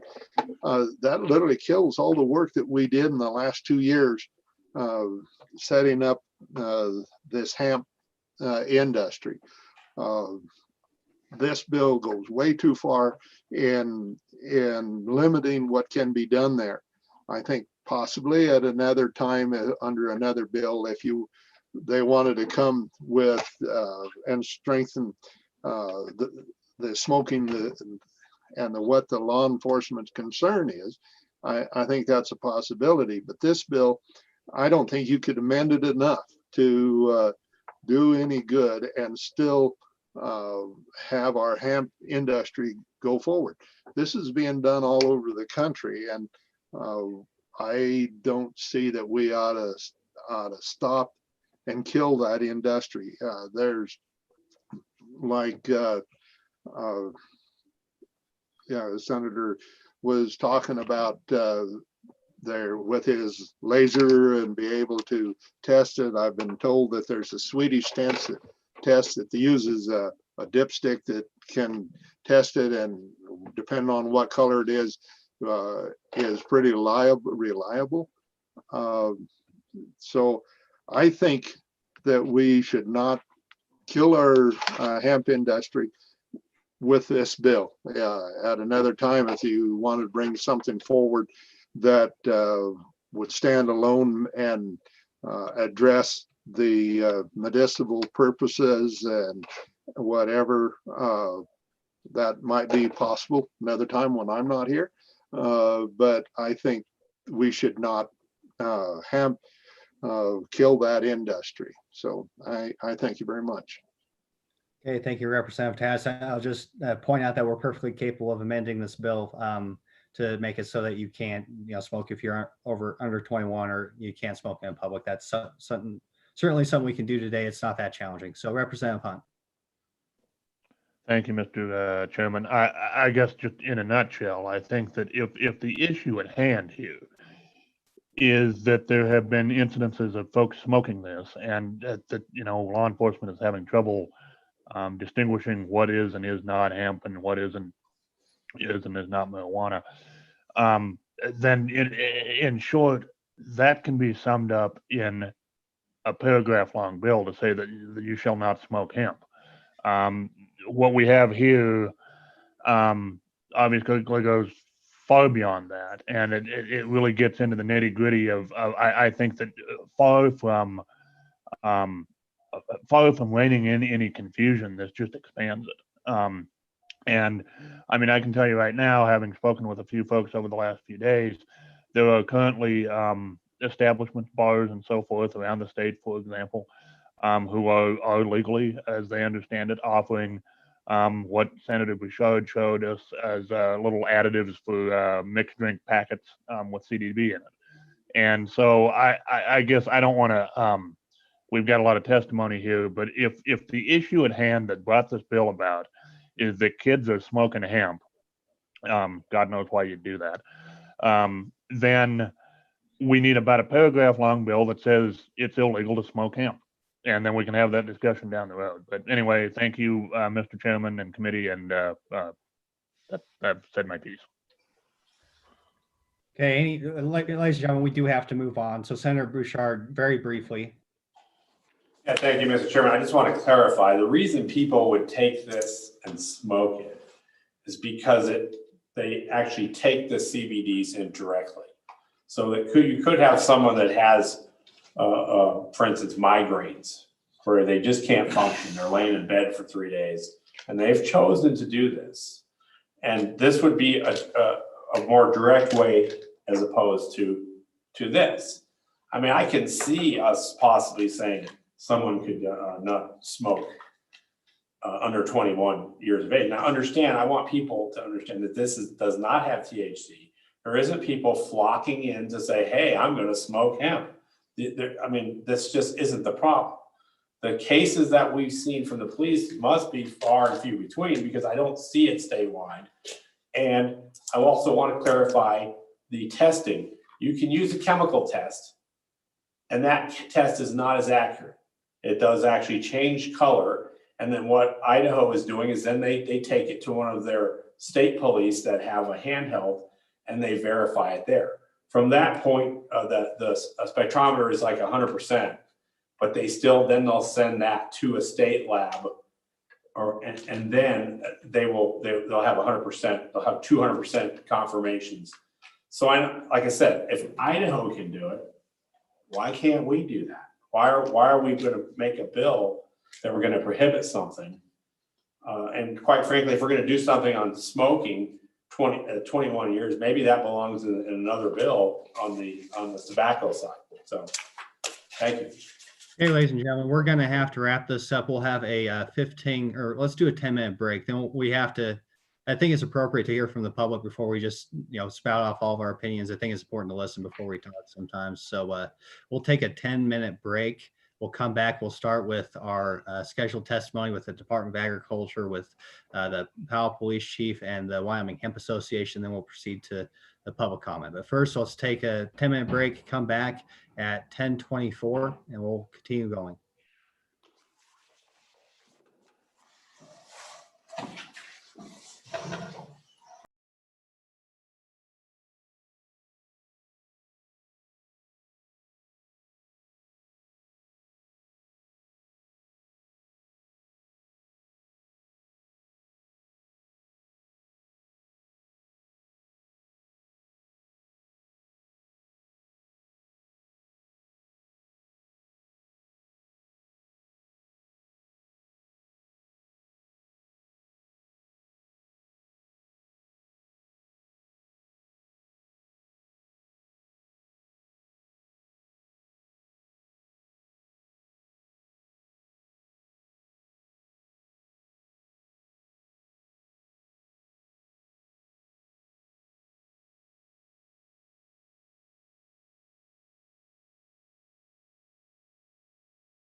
Aaron, did I get that on?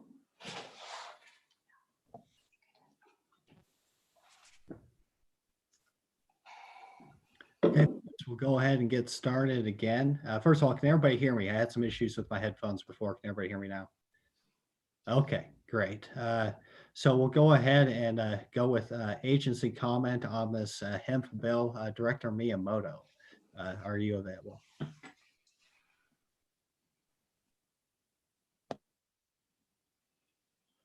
Hang on, I'm here. Sorry. Good morning, Mr. Chairman. Sorry, I was fumbling around trying to get this thing unmuted. How I feel. Looks like you have a YouTube link that needs to be shut down there. I do. Okay, great. Okay, is that better? Sounds good. Apologize for the delay. I didn't mean to cause any more drama. Just a couple comments, Mr. Chairman, on the bill. We would like an opportunity to work with LSO. We have some definitional inconsistencies on definitions for food and whether they include beverage and just some issues like that where you have some federal regulations, and then we have existing state statutes, and then the language proposed in the bill. And most of it is pretty good, but there are some inconsistencies that could cause us some problems if this bill were to go forward as it's written. So we'll just make that request. And then I also just wanted to iterate to the committee that I think that Kayla Spencer's read on where FDA is with regulation of hemp products is right on the money. We haven't heard anything lately that has updated other than to be told that they were working on some regulations for the hemp industry, and we haven't heard anything new for quite some time from FDA. So when those would be forthcoming is anybody's guess. On the animal feed portion of the discussion, FDA still considers THC to be an adulterant, so it's not allowed in commercial feed, but controlling what livestock eat on private property is one of those things that is just kind of out of the realm of the department or the FDA. And so that's kind of where it stands on all fronts with regard to this bill. We would just ask that we have an opportunity to work out these definitional inconsistencies, and that's all I have, Mr. Chairman, unless somebody has some questions. Okay, appreciate that, Director. We'll see if there's any definitions left once we get done amending the bill, but if it moves forward. So Representative Simpson, you have a question. Mr. Chairman, thank you. Director Miyamoto, could you pull your bill on page 2? There's been a lot of statements and feedback from the public suggesting that we're just killing this industry with this bill. And I can't see it here. With the potential of lines 10 through 13 on page 2, I don't understand that. It says, no person shall process, possess, or sell any food, down in Roman numeral 3, any food product, unless the Food and Drug has approved it. So is that statement killing our ability to manufacture and process and sell products that Senator Bouchard showed us earlier, the creams and the oils? Is that going to outlaw those if we pass this bill? Mr. Chairman, Representative, none of those products have an explicit FDA approval right now anyway. So I suppose that it is, it's one of those areas where it would be to local entities to regulate and then challenge that on either side of the argument of it. Does it have to be FDA approved to be for sale? And it depends on how that product is defined as a food product or a supplement as to which jurisdiction it falls in.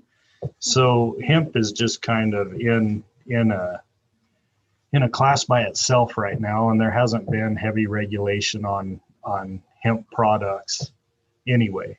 So I don't know what this bill does. I think a lot of it has yet to be adjudicated in terms of how it ultimately ends up getting regulated. a lot of those products are out there right now. And so I don't have a great answer for you, and I apologize for that. But we just are out there where we don't have a lot of certainty about who is supposed to be doing what with hemp right now. Follow-up, Representative Simpson, or is that sufficiently unclear? Yeah, I was really hoping he would help clarify that, because obviously it's not our intent to kill this industry. And if that Roman numeral 3 threatens to kill the industry, we need to address it. Particularly, I'm anxious to hear from the police chief if Roman numeral number 1 is really his biggest concern. So I'll just be quiet and listen to testimony. Thank you. Okay, further questions for the Department of Agriculture? Okay, seeing none, thank you, Director. I'm sure we'll see you later in the day. Furthering with agency comment, we have Chief Eckhart from the Powell Police Department. Sir, welcome to the committee. Feel free to provide your testimony.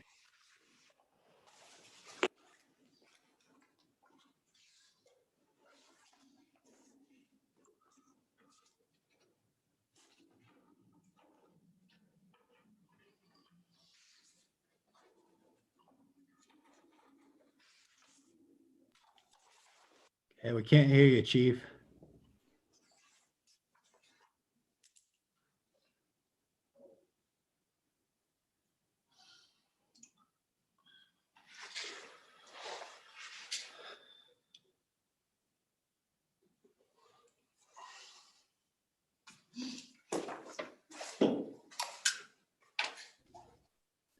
Yeah, you're unmuted. I can see your lips moving, but we have no audio for you.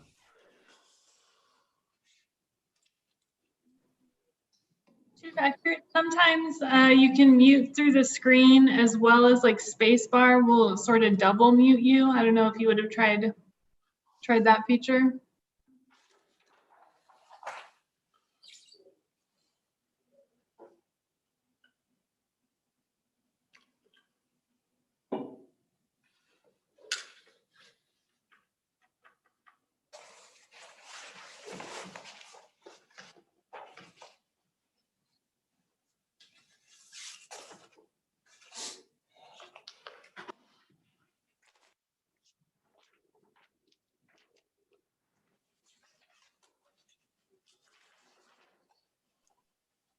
Yeah, I show you is unmuted, Chief. Do you have a microphone or?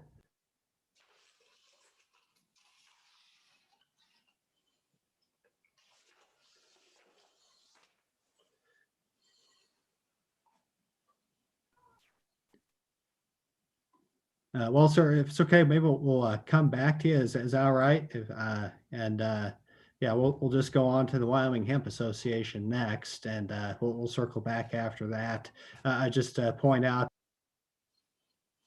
if you look at the bottom left-hand side with the on the mute button, you can test your audio if you hit that little caret there in the top right-hand corner where it says mute, and you can test out your audio that way. I just did it myself with this headset that sometimes works, sometimes doesn't. So we'll circle back to you, sir. For now, we have some in-person comment, I believe, in Cheyenne with the Wyoming Hemp Association.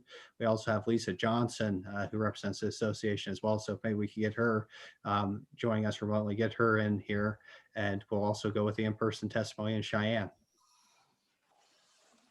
Thank you, Mr. Chairman. We'll go ahead with the in-person testimony, and we'll just have you state your name and who you're with for us. And thanks for coming down today. We appreciate seeing you in person. Thank you. Thank you, Mr. Chairman. Thank you, committee.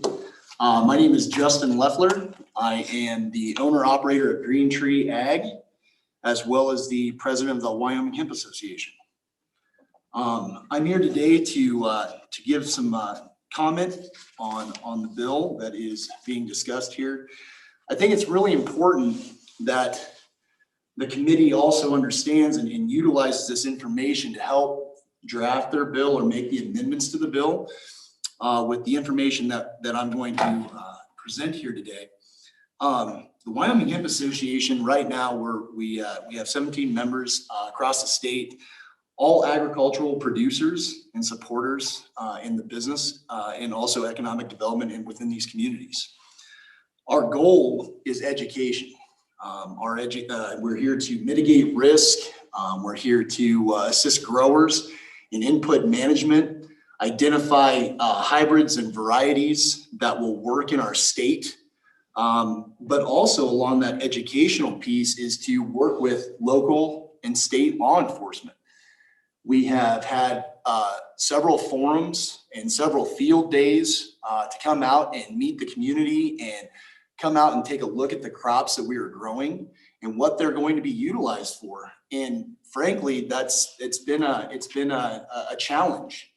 You know, I know there might be some date conflictions there, but we have made an effort to make sure that law enforcement is fully aware of everything that we're doing. We want to make sure that they understand that we're in support of all of the work that they do. And there's a lot of questions. In a new emerging industry, there's going to be hurdles, and we want to attack those hurdles together and make sure that everybody is working together for a common goal. Infrastructure. We're here to help with infrastructure in our local communities and bring businesses back. We're talking about a commodity that can be grown in traditional areas where we can't grow traditional crops. This is a crop that does not require a lot of infrastructure change for farmers and growers. It requires a lot less water than traditional row crop. This is something that we can drill and plant and irrigate very, very minusculely, swath and bale it. This is a very easy crop to grow as far as fiber and that side of the hemp piece in agriculture. So our job at the Wyoming Hemp Association is to ensure that we're educating farmers as well as people that want to build a business around hemp production and processing. We want to make sure that, you know, we have manufacturers and distributors are wanting a robust, scalable, and consistent supply chain. That means that as we start to grow hemp for textiles and fiber, lumber products, even micronized hurd, which is one of the most absorbent materials on the planet, people want a consistent supply of that. So we need to make sure that that's coming up from a grower level and also being able to build infrastructure in our small communities to help them flourish. The future of hemp is the whole plant. And that is everything from the bast, which is on the outside of the bark of the plant, the hurd, the flower, and the seeds. We've talked a little bit here today about animal supplements. And the way that I understand it, that FDA does not have any ruling on animal supplements. So being able to build protein blocks, mineral blocks for cattle and horses and other livestock, pellets for supplements.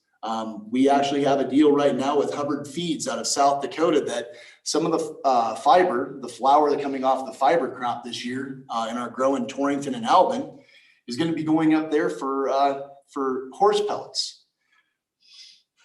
There's a lot of different uses, and when we start talking about making a bill that's going to bring in some more rules and regulations, I think it's important that education is on the forefront of that. I agree with Chairman Boner when he's talking about we need to focus on the bill and what the detail is within that, but also understanding that the language that is in this bill and make sure that it doesn't hinder us moving forward. This year alone, on our first year growing fiber in the great state of Wyoming, we broke the national average. The national average for growing fiber is 3.2 to 4.4 ton per acre. And we averaged over 5 on our Torrington farm. This is an incredible win for our state because now we're actually having another commodity that will flourish. It's not like bringing corn from eastern Nebraska and trying to grow it here on a smaller day corn and still dominating, but this is actually a crop that does extremely well in our state. So fiber, you know, we look at those aspects for building materials, paper, textiles, lignin, grain production, industrial products, food, body care, herd, absorption, and the flour. Now, there are products being made out of the oil of this flour. I think it's incredibly important that we all understand that Just like Director Miyamoto was discussing, the FDA, we have these safeguards in place. The DEA and the FDA are now monitoring the processing facilities or the extraction facilities closer now. There's stringent regulations on how they're making their oil and how they're having to take it from a crude state, which is a concentrate. And before it can go into products, it has to be remediated and the THC has to be taken out of it. So I think that's something that's very important to understand.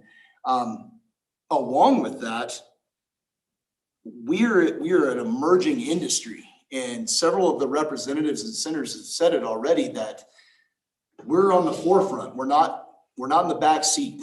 We are on the forefront of this, and there are going to be some hurdles and some stumbles along the way. But I think full transparency and working with law enforcement and the proper folks is going to help us kind of lead the charge in this. I've worked in agriculture since moving to Cheyenne 11 years ago. And I have worked with all of the growers in Southeast Wyoming up in the Bighorn Basin. These are our people. These are the folks that we're trying to help make sure that they flourish in these hard economic times. And I would really hate to see any changes or another bill that comes across that's going to hinder the growth and the longevity of a new commodity. Thank you. Thank you. Thank you, sir. Just quickly focusing on the bill, do you see any issues with the bill as drafted? And I guess in particular, if we were to prohibit smoking hemp either in public or by somebody under 21 years old, would you say that would inhibit the industry anyways? Mr. Chairman, thank you. To answer that question, we did take a look at the bill, and I think that I agree with Director Miyamoto that we need to have a chance to really look at the verbiage on that. When you're talking about the products, smokable flower, for instance, I believe, in my own personal opinion, that somebody under the age of 21 should not be doing any of this. I also agree that there are some things within the oil side of consumption, but we are doing a great job with the packaging, just as Senator Bouchard had pointed out, that a lot of this is taken away with the fact that the folks that are either making these products or selling these products are doing their due diligence as far as the ingredients, what is being put into the product, the sealable packaging that goes along with that. I do agree that there needs to be some things put in the bill or outside of this so that law enforcement has a better way of monetizing the issues. But I think that a lot of that can be done with some open discussion and understanding the products more. Okay, Sam Ronese, did you have a question? I do. Thank you, Mr. Chairman. I believe I heard him say that we have producers in Wyoming that are using the product and feed additives, livestock feed additives in South Dakota. But I thought I heard Director Miyamoto say that it was not allowed in Wyoming. So I wonder if Director Miyamoto could address that issue. Go ahead, Mr. Director. Chairman, Senator Moniz, it's my understanding that the limitation on commercial feed additives is that FDA considers any THC to be an adulterant. So even if your hemp tests at any level below 0.3 or whatever level, it's a presence absence issue for FDA for feed additives. And so if there's any THC, then technically speaking, it wouldn't be allowed in commercial feed. And usually hemp does have at least some level of THC in it. It's very, very low typically, but it's our understanding that that's what limits its availability as commercial feed. And we understand that to be an FDA limitation, not one that is different between the state of Wyoming and the state of South Dakota. But that's my understanding, is that hemp, because it can have some detectable level of THC in it, would not be allowed in commercial feed. That's our interpretation, and that may be different than South Dakota's, but I don't think the regulation is different across state lines. So in other words, Mr. Chairman, just to follow up, then South Dakota is interpreting the law different than the state of Wyoming?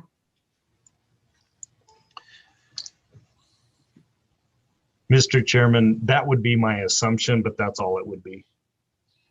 Mr. Chairman, Mr. Loeffler would like to speak on that as well, if you wouldn't mind. Okay, yeah, go ahead. Yes, Mr. Chairman. Thank you, Senator James. Director Miyamoto is absolutely correct. That is why our product, the flower, it tested out at the 0.27. So this was coming from our testing results from the Department of Ag. Our CBD content in it is basically less than 2%. This is being shipped out of our state. So again, it's another commodity that's being shipped out of our state to a company that is going to utilize that. So we are not doing this in the state of Wyoming. We are abiding by all laws and rules and regulations. It's just something that we're exporting out.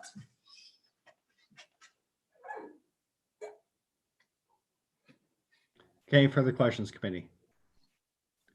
All right, seeing none, we'll go to Representative Blake. Go ahead. Thank you, Mr. Chairman. I have a question for Director Miyamoto. So the FDA isn't really going after anybody on these issues. They just aren't doing anything. Is that what I understand you to say? They're not going after these products that are available in Wyoming or other states, or just they're not doing anything? Mr. Chairman, Representative Blake, correct. That's true. As far as I'm aware, it's just been one of those issues that has been in transition, and we've been promised that FDA was working on regulations for quite some time. And I have to apologize to Representative Simpson. I know he wanted a better answer for what is this going to do to the industry, but the regulations are so liquid right now that I don't have any confidence that my answer has anything behind it. So I apologize for that, but I think that your assumption is correct. They've been very silent in their conversations with us and other state departments of ag around the country. Thank you. Okay, Senator Moniz. Thank you, Mr. Chairman. I hate to get hung up on feed additives, but there are feed manufacturers in South Dakota that import feed into the state of Wyoming. So Director, I know the Department of Ag regulates the feed in the state of Wyoming. So would you then inspect, or your inspectors inspect feed for its concentrations in these feed stores throughout the state of Wyoming? Mr. Chairman, Senator Moniz, there's a potential that we would. What we do in feed sampling typically is that we're checking for label compliance.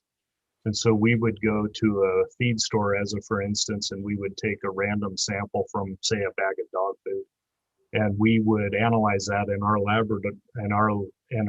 lab, and we would make sure that what we found was reflected accurately on the label for that feed in terms of crude protein and other attributes of that feed product. And we could do the same thing with a feed that came in from South Dakota that may contain hemp. And if we did detect any THC in that, then that would be something that we would flag. So yes, that's a potential. The likelihood of that randomly being sampled isn't very high probably, but it is something that we do for consumer protection to make sure that what the feed companies are saying is on the label is actually in the bag.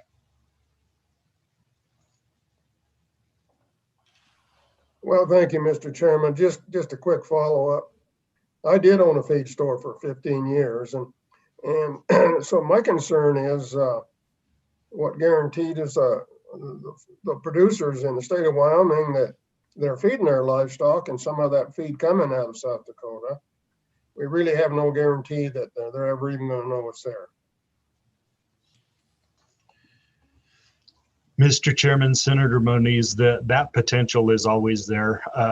We do try to get around and sample as much feed as we can, but a lot of those, particularly when it comes to suspected adulterants in feed, we would run a sample on that based on an inquiry from the public. If somebody called us and said they're concerned that there's an additive, and we've got a lot of them, in the pet food industry more than anything else, saying you know, my dog or cat got sick. Can you guys take a look at this feed and see if there's something in that?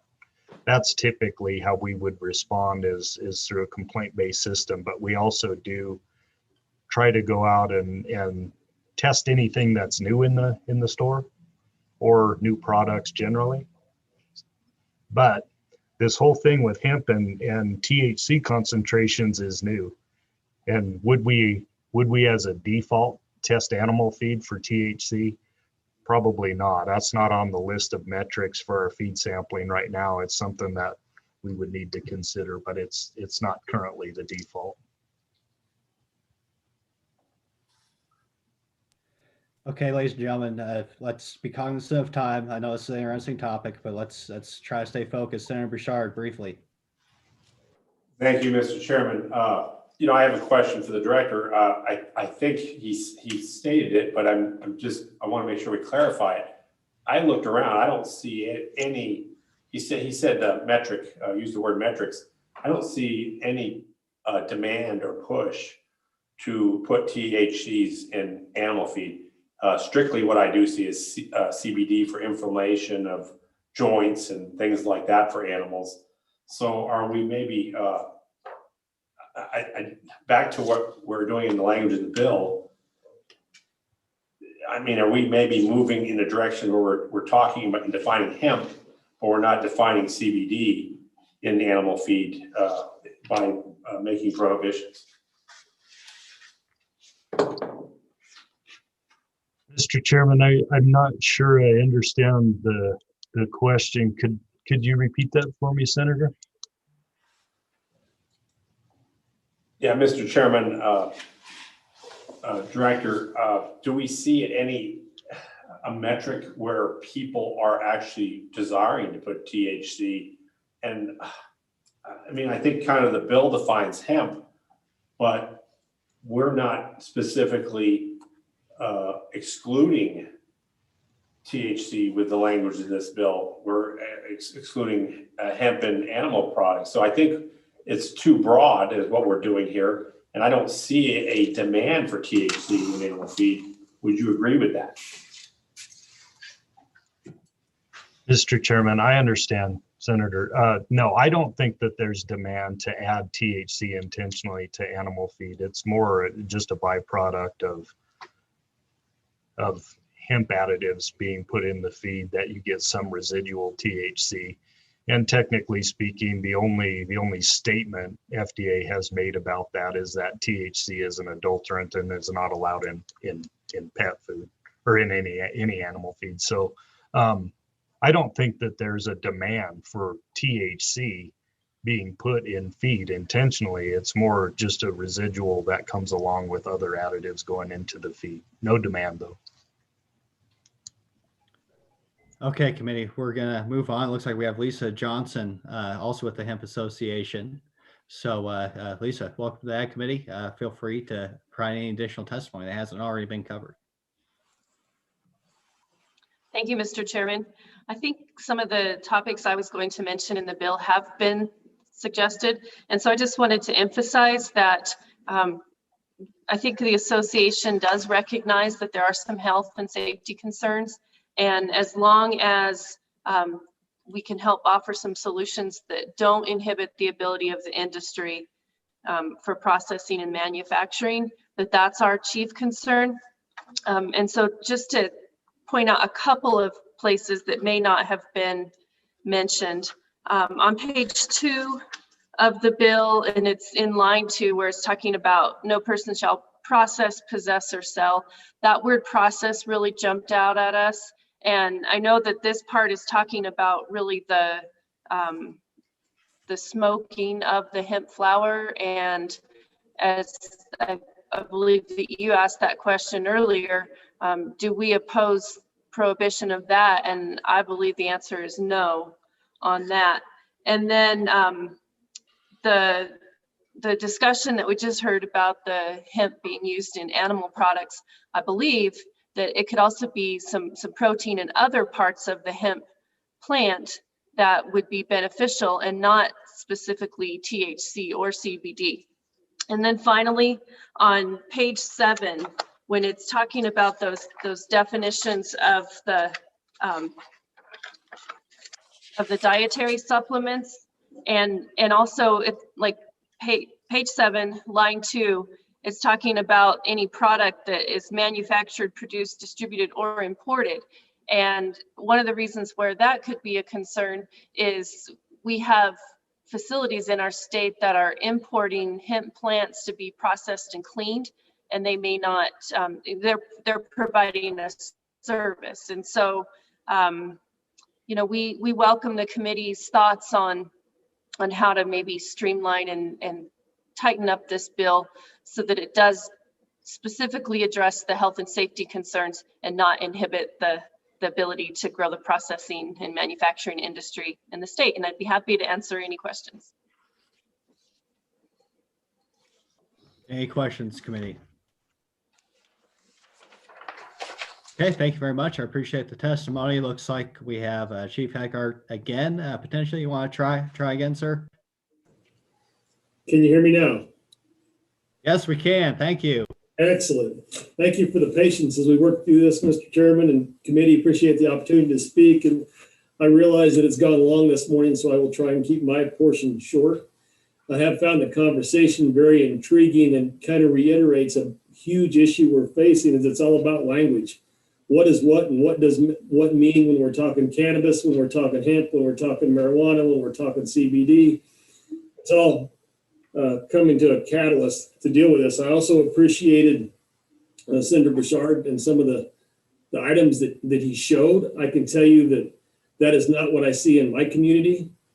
I know that a neighboring community has the prepackaged flour that you showed, which is great, but another one has them in gallon jars that's imported out of Washington, and it has none of the packaging or any differentiation to show what is in it or what it's supposed to be in it.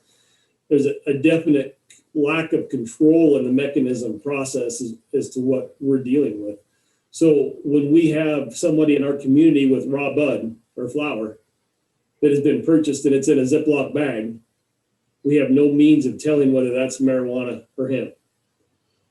I'm not familiar with what you were referencing in Idaho as far as the use there. I know currently the state lab has made some steps in conjunction with the Department of Ag and being able to improve what's available at the state level for testing. And they can now test down to, I believe, 1% and determine potency of THC.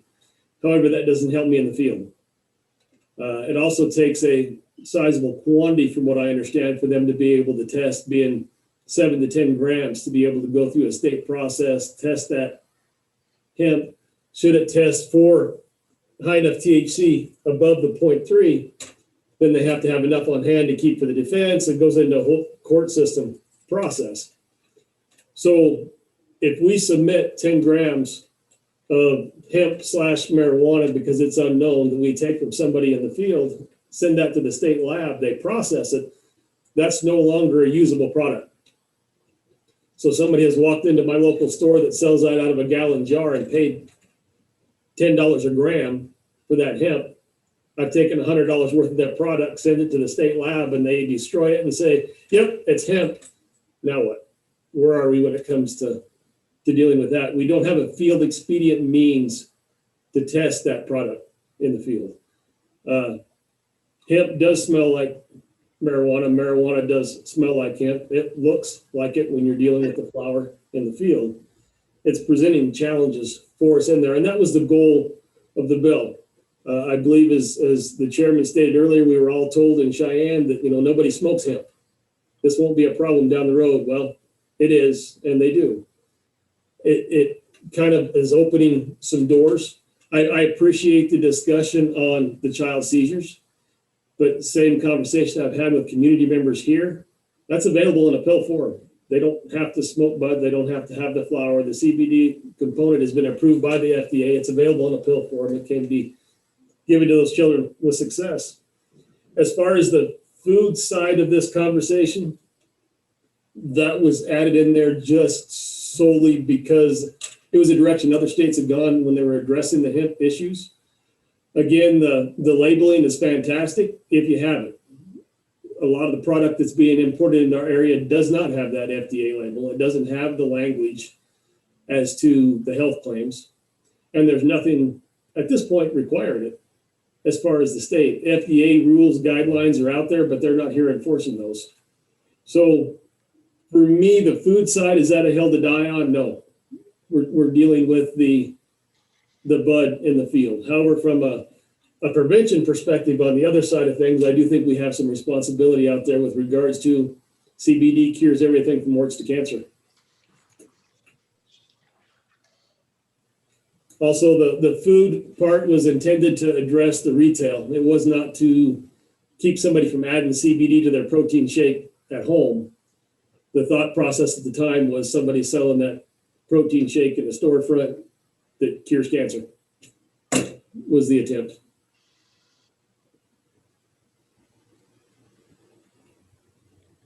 Okay, thank you, Chief. I have one question. There's also an element that says it would be prohibiting any alcoholic beverage containing cannabidal oil. Is that an issue that you see in your community, or is that just something we threw in because it was a part of another state statute? It was something that was added because it was in the sample statutes that we found. It is not something we have seen in our community or dealt with. And alcoholic beverage sometimes falls outside of that food product. The food product definition we tried to use was based on the FDA definition of a food product, as opposed to a supplement.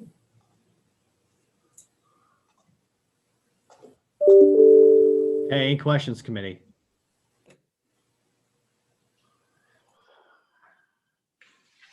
Senator Bouchard. Thank you, Mr. Chairman. I have a question for the chief. I just did a simple search again, just to look at spectrometer. There are other articles up on this. I mean, I just don't see a lot of this from other police chiefs. Would it be fair to say that maybe you could brush up on that? I mean, do you think maybe we may be going a little bit too far here without knowing all the facts? Go ahead, Chief. Senator, I would say no. Anecdotal is always interesting. Even at $1,700 on the low end to $2,500 for a spectrometer, and 3 of those being available through the state patrol. If we went that route, the one in Cheyenne doesn't help me. The one in Laramie doesn't help me. I don't know from the court perspective, have these been accepted through our courts as a testing mechanism as a presumptive positive, but they wouldn't be available for court testimony. Obviously, if they would work as presumptive positive, we'd still have to send them to the state lab for that verification in order to go through the criminal route. Budget constraints, if we could get those for $2,000 a piece and provide them to every officer in the field, it might be a route that we could go for sure. Okay, further discussion with the police chief. Okay, thank you, Chief. Appreciate it. Thanks for the clarity. At this point, we'll be transitioning to public comment. It looks like we have quite the list here. Just want to check with our folks in Cheyenne first, then Powell, make sure there's nobody else in person who wants to provide public comment. Mr. Chairman, Powell may have, they're not here right now. They had to leave for a minute. Okay. Anybody in Cheyenne? No. Okay, we'll go ahead and transition to online public comment. Anybody listening on YouTube, we're going to go ahead and limit that to 2 minutes. We are an hour behind as it is, well over an hour behind, and certainly had a lot of discussion on this topic. So I want to hear from everybody, but also want to be cognizant of everybody's time. So we'll go ahead and get going. Looks like we have a okay, Representative Clausen has a timer. Are you the official timer, Representative Clausen? Okay, I'll count that as a yes. Okay, so if we could just go and get a few folks in here. Looks like we have, forgive me if I absolutely butcher your names, but Rena Vitt and AJ, let's see, Rena, are you there? Yeah, this is Dave, not Rena, okay. But okay, thank you, sir. We are Rena and Dave Vitt from Buffalo, Wyoming, and we've owned it. He don't. He just wants to know if you're on. Oh, Yeah, I'm here. Am I on? Yeah, we can hear you. Go ahead and go. We're trying to keep it to 2 minutes, so go ahead and provide your Okay. testimony. Also, sounds like you have a YouTube going on. If you could shut that off in the background. Okay, my wife take care of that one. Okay, we are Rena and Dave Veit from Buffalo, Wyoming. We've owned and operated Buffalo Gardens for 29 years and Hemp this last year after we got approved with our license. We grew a lot of different seeds for people this year. Germed them, then went out into form and they planted them, and it brought a substantial amount of income into our business. Had we not done that this crazy year, I don't know where we'd have been. And we do sell the products, the oils, and we don't sell buds, but we do sell the oils and all them products. But what I heard in that draft, and maybe I'm wrong, but they were kind of wanting to outlaw kind of anything edible or the oils or whatever if it was considered a liquid or whatever. We just think that would totally kill everything that the other bill that was passed a year ago did. And I think it would kill the other industries that come in. I know there's going to be some processing plants, some other industries to make products. We were even thinking of doing our own Hemp labeled products coming in. So I think it would eliminate a lot of that. I mean, I've done the oils for, oh my gosh, a lot of years. I got bursitis really bad in my shoulders, and I guarantee you I can shower and take some oil and put a little lotion on my shoulders. In about 7 to 10 minutes, I don't hurt no more. And it's a whole lot better than taking a drug that might cause 20 other things to happen. So in my opinion, it's a great drug. That with the FDA deal, the FDA does not approve vitamin C, D, mag, potassium, E. They're sold all over the state. They're sold all over the world. So I don't understand, I guess, the difference of maybe me putting a gummy out there with a little CBD in. So anyway, for the sake of the industry and everything, I agree with it. I think 21 years old to smoke it. And I believe it should be packaged to where law enforcement or whatever could look at it and see what that bud does contain. Okay. That's about all I got, sir. Thank you, guys. Yeah, appreciate the feedback. Any questions briefly, committee? Okay, seeing none, we have AJ Hakala next. And sorry, sir, if I mispronounced that, but please go ahead and continue with your testimony. We're trying to limit to 2 minutes, so go ahead and start.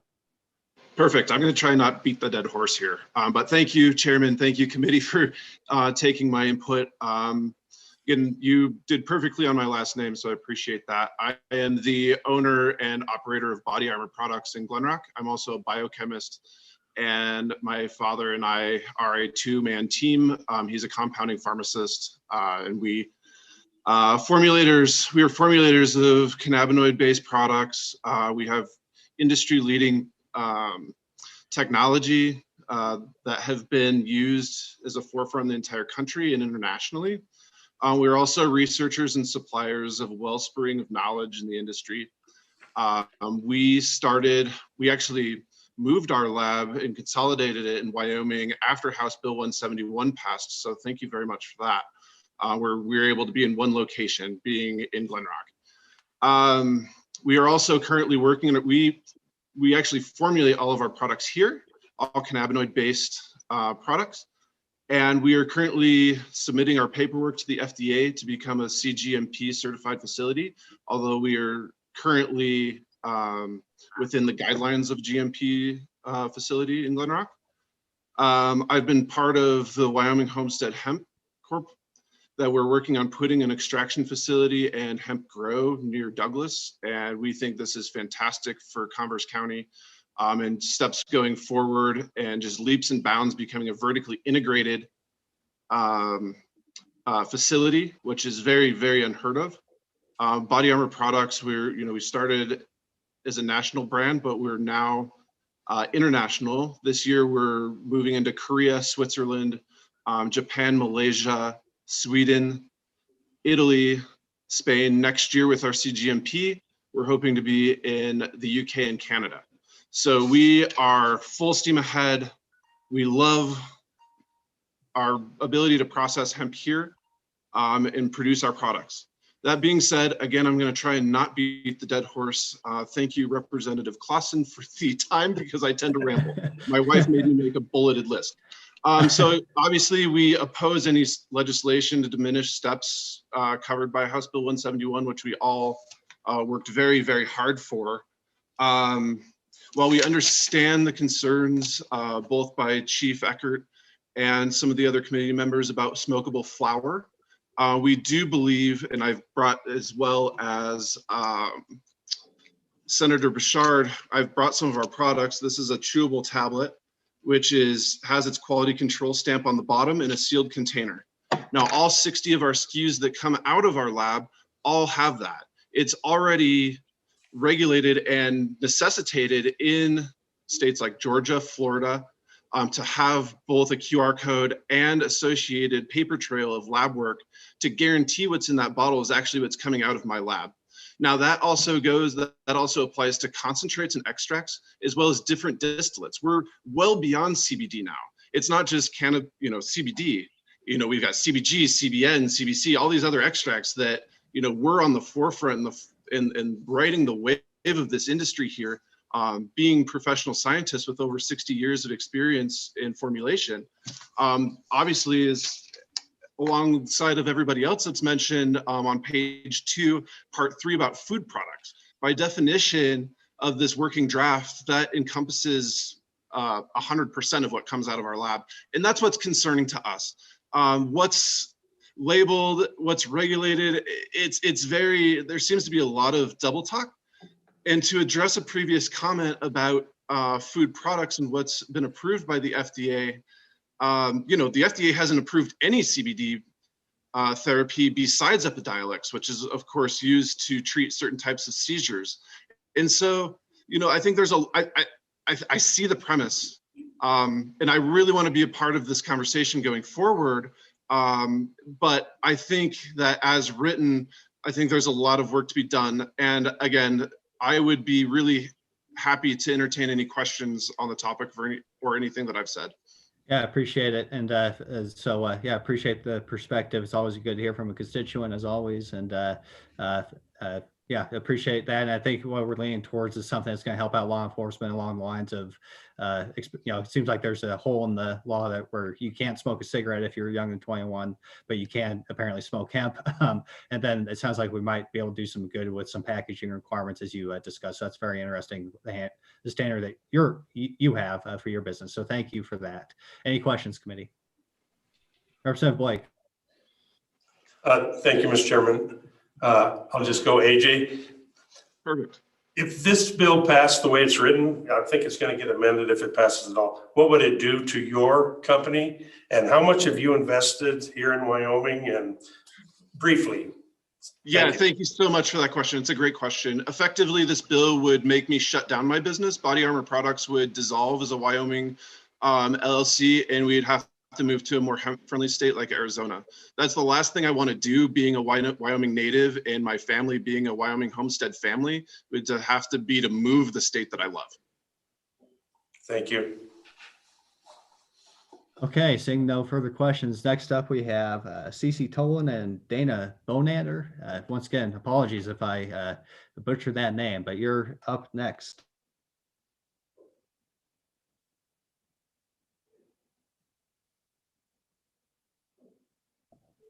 Cece and Dana, are you there?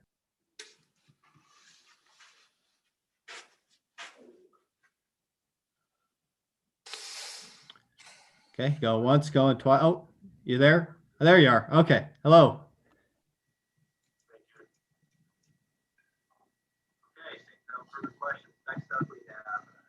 Cece and Dana, you are up. Please feel free to provide your testimony.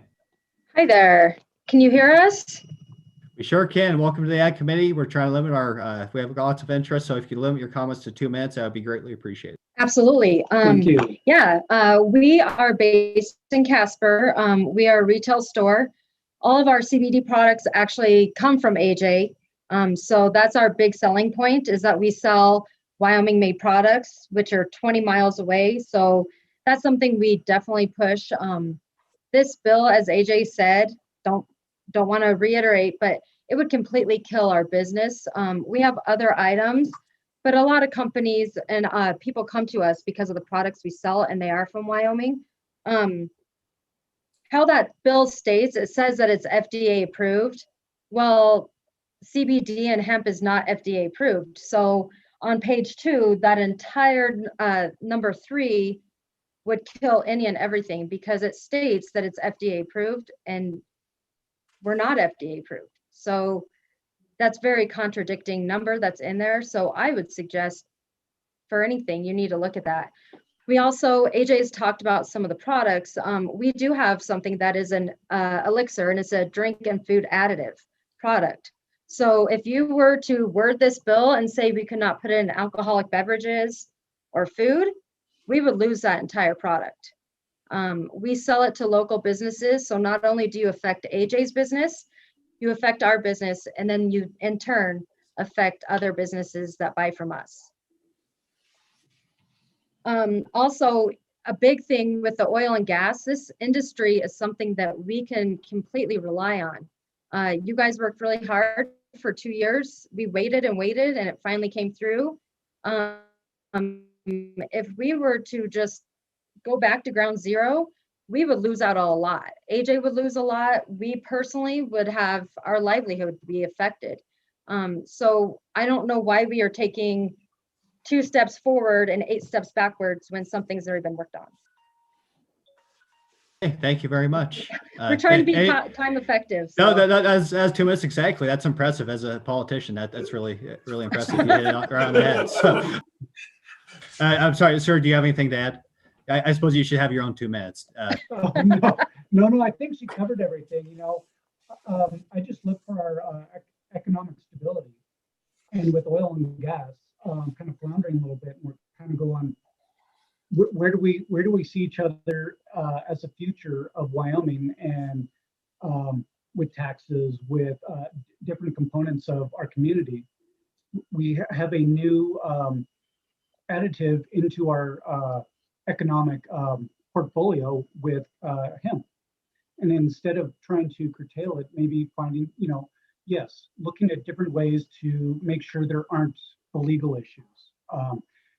Helping out our police force and our, in that realm, but also adding to what draws people to Wyoming. And we have some of that. Oh, and we kind of going back on smokables. There's a more direct intake of CBD into the system, which also helps with epileptics. We have a couple of them that come into our store just for the smokable flower because it helps them better than ingesting in pill form or a liquid form. So just as a little additive into the discussion. Hey, thank you for your testimony. Any questions, committee? Okay, Senator Cost, go ahead. Thank you, Mr. Chairman. Question for him, with the smokable, do you see that as something they would need to smoke in public, or if that was in private, would that be allowable, so to speak, or would that be acceptable as far as medically? I think what we see is the people that do buy the flower from us and smoke it, they're going home. They're using it for their seizures. They're not walking around, not like in Denver, walking around with a joint hanging out of their mouth. They are using this for a medicinal reason. They're not advertising it to people. They're using it to help themselves in the long term. Any further questions, committee? Okay, thank you both for your testimony. We really do appreciate it. Thank you. Thank you, Chairman. Next up, looks like we have Wendy Morris. Is that correct? It is. Good morning. Thank you, Mr. Chairman, and thank you to the committee. I'm assuming everyone, I got it. I'm looking at the time. I will be concise. My name is Wendy Morris, and I am the community prevention professional with Healthy Park County. I'd like to address some of the prevention education regarding this issue. In Park County and across Wyoming, community prevention has worked incredibly hard to lower youth smoking rates. And over the last 10 years, we've cut these rates in half. However, the use of hemp products so similar to marijuana is confusing, not just for law enforcement, but also for parents and youth. Also, with the potential health issues that accompany smoking in any form, there is always the issue of the underdeveloped brain. We are concerned about lowering the perception of risk when community members and young people see smokable hemp products advertised and available in our local stores and communities. The current statute allows for anyone to use hemp in any form without restriction. In prevention, it is our job to work with our community leaders like yourselves to create and strengthen protective factors while reducing risk, with the goal of healthy and safe communities. For prevention professionals like myself, the concerns that surround the smoking of cannabis in any variety are the wide range of potential negative health effects on the body and the developing brain of our young people. Thank you so much for your time. Okay, thank you very much, Ms. Morris. Any questions, committee?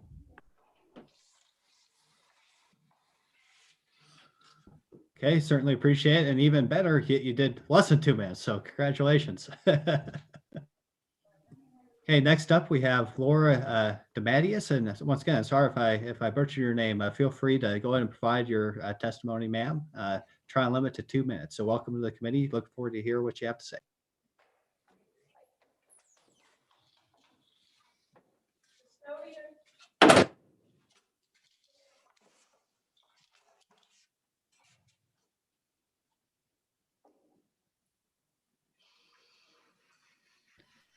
Looks like you'll have to unmute, ma'am. Yes, I was searching for the button there. Thank you so much. All right, very good.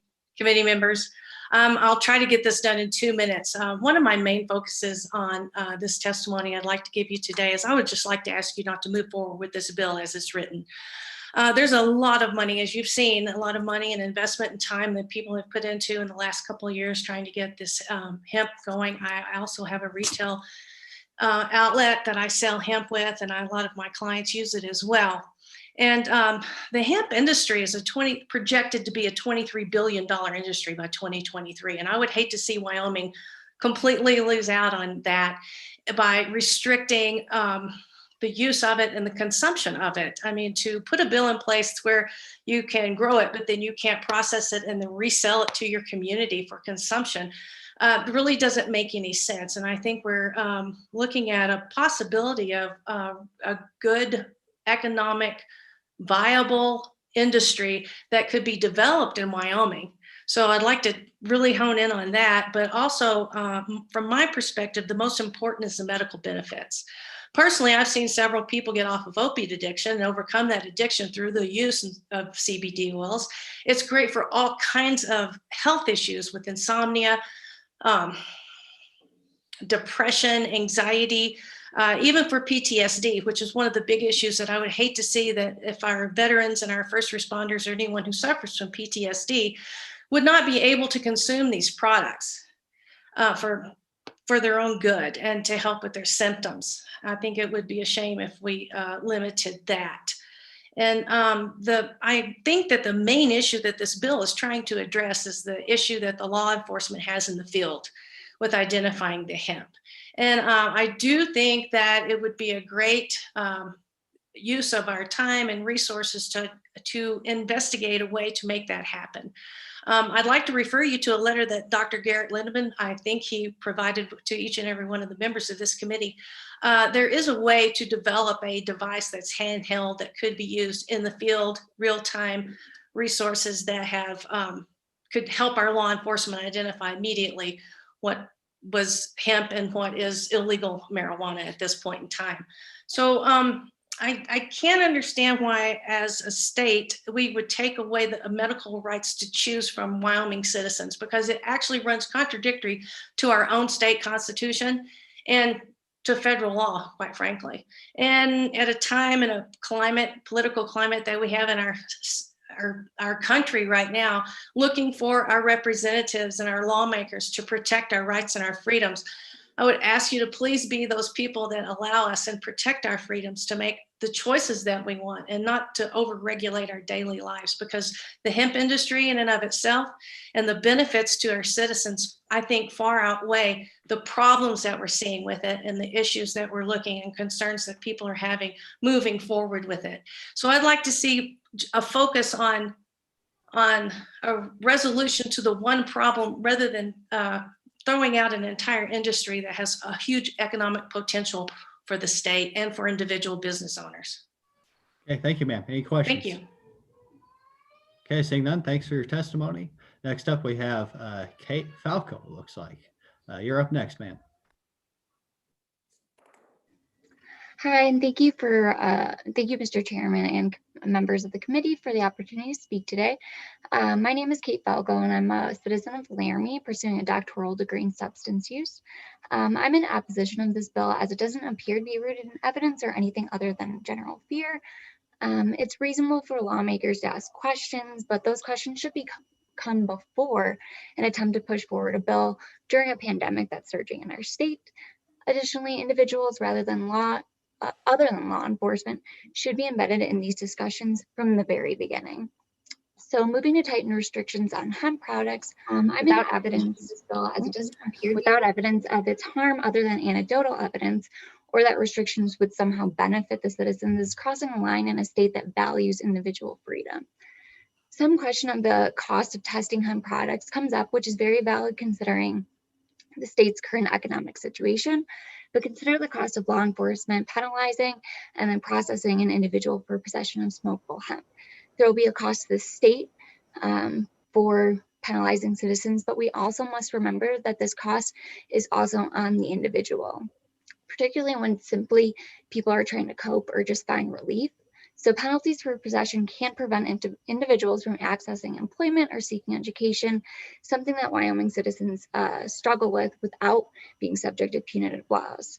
So this bill appears to serve as a means for further penalizing a product related to marijuana simply because it's related to marijuana. So a substance that's actually legal in almost at least 36 states, except for here. So it's important to note that smokable hemp and just hemp products in general do not have psychoactive effects. So what is the purpose of these restrictions? So it functions to make it easier for law enforcement to criminalize citizens, which comes at an economic cost to the individual, the government, the taxpayer. And this type of policy will only serve to increase penalties that further reinforce the stigma and prevent people from accessing products and or getting the help that they need. So policy should be derived from data and evidence-based approaches. Thank you. Okay, thank you very much. Any questions, committee? Okay, thank you for your testimony, Ms. Falco. Appreciate it. Next up, we have Alicia Watt. Welcome to the Ag Committee, ma'am. Feel free to provide your testimony. We're trying to keep it to 2 minutes or less. Can you hear me? Yes, okay. My name is Alicia Watt, and I have 2 hemp businesses in Wyoming. We are retail outlets. We've been open for almost 2 years, and I think this bill, I think the big problem with it is the lack of education on how good these products can be for you. That lack of education that we've given law enforcement to tell the difference. I can't tell you how many people that I've met personally that their lives have been changed by these products, the gummies, the oils, the lotions, the honey, the smokables. All this stuff has helped my family, has helped people around us. We now have 5 full-time employees, not including myself or my husband. If this bill is pushed forward, we'll have to shut both our stores down. Not only it'll hurt me and all my employees, it's going to hurt all of the customers that, you know, have started to use these products and benefit from them. They are all non-psychoactive. I actually had a Casper PD come in to educate herself on the products, on the CBD. I showed her them. I let her smell them. I showed her our COAs, our certificate of analysis, our QR codes that go directly to all the lab reports. And she's like, thank you for all this education. This helps me so much. So I feel like if we can educate and just not take this away just for lack of education, because I think it would kill the industry. It's going to hurt Wyoming. it's going to hurt a lot of people's lives. Okay, thank you for that testimony, Ms. Watt. Representative Blake, you have a question. Yep. Thank you, Alicia. Could you just tell us how many employees that you do have? I have 5 full-time employees, Thank you. not including myself or my husband. Thank you. Any further questions? Senator Steinmetz. Thank you, Mr. Chairman.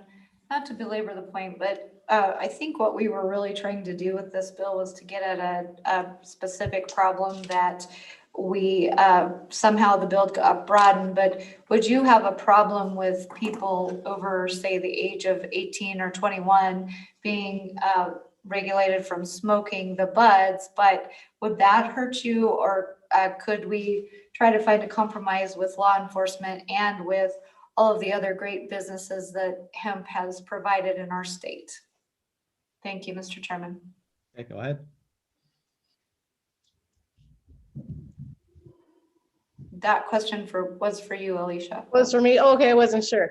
You were asking if I think it's good to regulate it to 21 and under? To prohibit them smoking, and I think that's kind of where we were headed. Would that hurt your business in any way? No, I don't think so.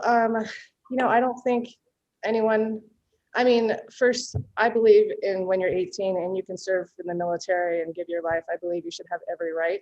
But since they've moved cigarettes to 21, I feel like if there is a big issue, I don't see any problem with it.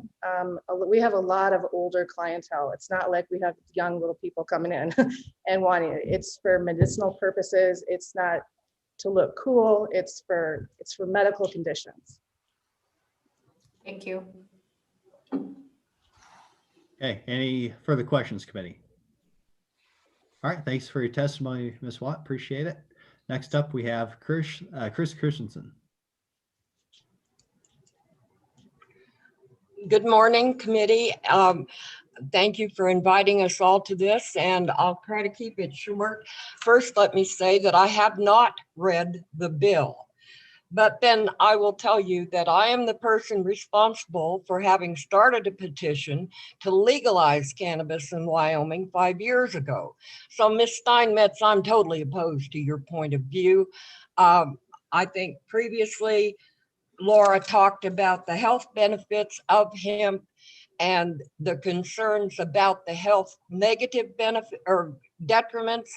And I think that as a scientist, I have studied this question extensively. There are far more benefits to cannabis use than there are detriments. And now let me go straight to the law enforcement problem here. Anybody who can't tell hemp from bud has not been educated, because it's easy to tell. There's a smell, there's a texture, there is a growth cycle of this plant that is easily recognizable by educated forensic investigators. So we need to educate our police. They are the reason that the effort to legalize cannabis 5 years ago failed. They totally sabotaged everything. Now, I will end my rant here by asking all of you to dig in, look at the science, and go by the science, because Wyoming is losing a lot of money from not selling this product and growing hemp, manufacturing, doing all of the things that other states have done and proposed. Let Wyoming not be last this time. That's all I have to say. Have a wonderful day, all of you. Thank you. Thank you, ma'am. All right, any questions? Seeing none, looks like, do we have any more online public comment, Katie? Do we have anybody else out there? No, Mr. Chairman. Okay, looks like we do have somebody in Powell, though. Go ahead, sir. Thank you, Mr. Chairman. Thank you, Mr. Chairman. My name is Terry O'Neill. I'm here representing Mother's Hemp Farms in the Bighorn Basin. I think most of the points have already been made, so I'd like to just summarize them pretty quickly. We do not have any issues with restricting use to 21 years of age or older, or restricting use of smokables in public. I think the issue with law enforcement not being able to tell the difference, will be easily remedied with the handheld spectrometers. And if the $2,000 fee is too much, that seems counterintuitive when law enforcement is willing to pay upwards of $10,000 to bring in an expert to go against a client in a legal battle. If the hemp flower is used for cooking and not for smoking, how are we supposed to tell the difference? So limiting hemp flower against smoking seems like another complicated issue. And then we also work, or I also work for gluten-free oats here in Powell, and we are interested in putting hemp products into food, mostly hemp seed and hemp seed oil. However, we are concerned that if a bill like this moves forward, that with CBD would move on to other products like that. And then my last comment is the FDA does have data, but they do state that they aren't clear on the harms and that more research is necessary in order to support the harms that are stated by the FDA. I appreciate you taking the time to listen to our comments. Thank you again, Mr. Chairman. Representative Blake. Thank you, Mr. Chairman. When you said no one under 21 could use these products, you're not, so like the parent that gives their child CBD oil to prevent seizures, that's still on the table, correct? You're not implying that, is that correct? Correct. I apologize about that. That was a little bit of a fumble on my wording. I was speaking directly to smokable hemp on that matter. Thank you, Mr. Chairman. Okay, any further questions, committee? Seeing none, I just want to double check there's no more public comment, any of our in-person locations or online. Okay, seeing none, we'll go ahead and close public comment. Committee, what is your pleasure? Yes. Mr. Chairman.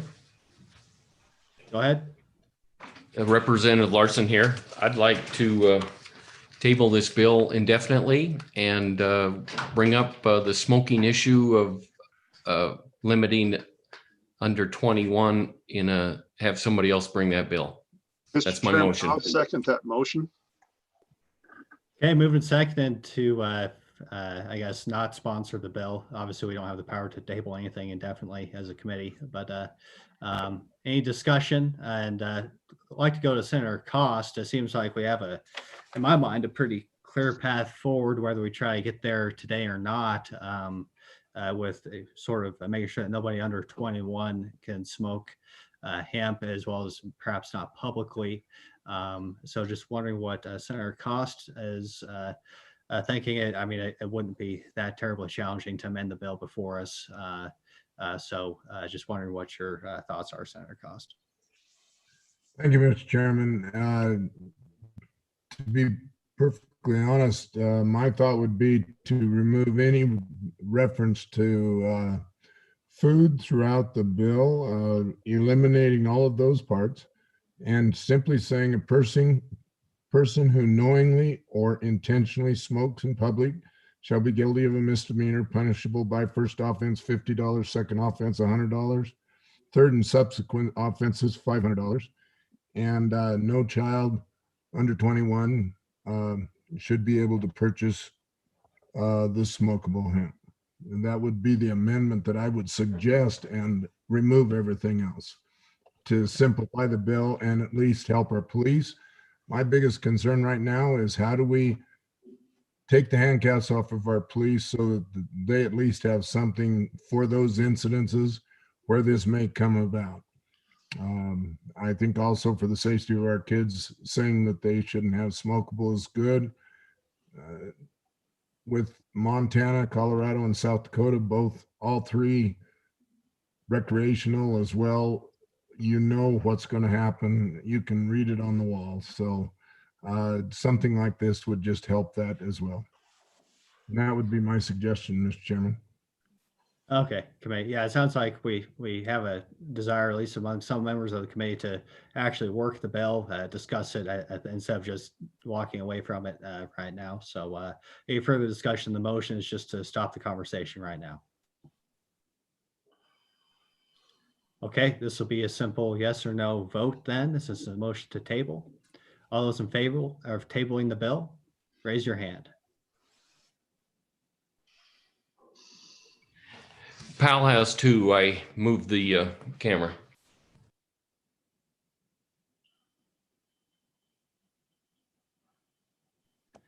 Okay, looks like 9 in favor. All those opposed? Okay, looks like about 3 opposed. Either way, 9 votes in favor of motion. That motion carries. So Senator Cost, it seems like you have you've brought forward a legitimate issue. It's something that hopefully with the feedback you've received, you can continue pursuing this this topic. I think there's opportunities. There's a lot of things that we overlooked. Frankly, I remain disappointed that, as far as I'm concerned, I felt like I was misled in some of the rhetoric leading up to the passing of the hemp bill 2 years ago. I remain disappointed, and especially my colleagues who perpetuated that misinformation. And I think that we do have some serious issues that you brought forth. We're just going to find a different vehicle to address them, and certainly encourage you to work on this moving forward. I think even some members on committee number 1, which we also serve on in the Judiciary Committee, have expressed some interest as well. So to be continued, I suppose. Okay, so committee, right now we are roughly 2 hours behind schedule, and what we are what I'm considering doing it, and if we I talked to Mr. Budd with the governor's office. Up next, we're supposed to have the invasive species initiative.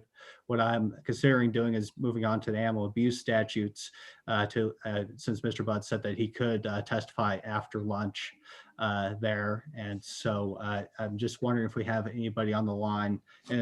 Absent any objections, I'm proposing that we switch up our agenda and just go right into the animal abuse topic, and leave the invasive species initiative for after lunch. And so just checking with staff briefly to see if we have the folks on the line that we need to go through the animal abuse topic.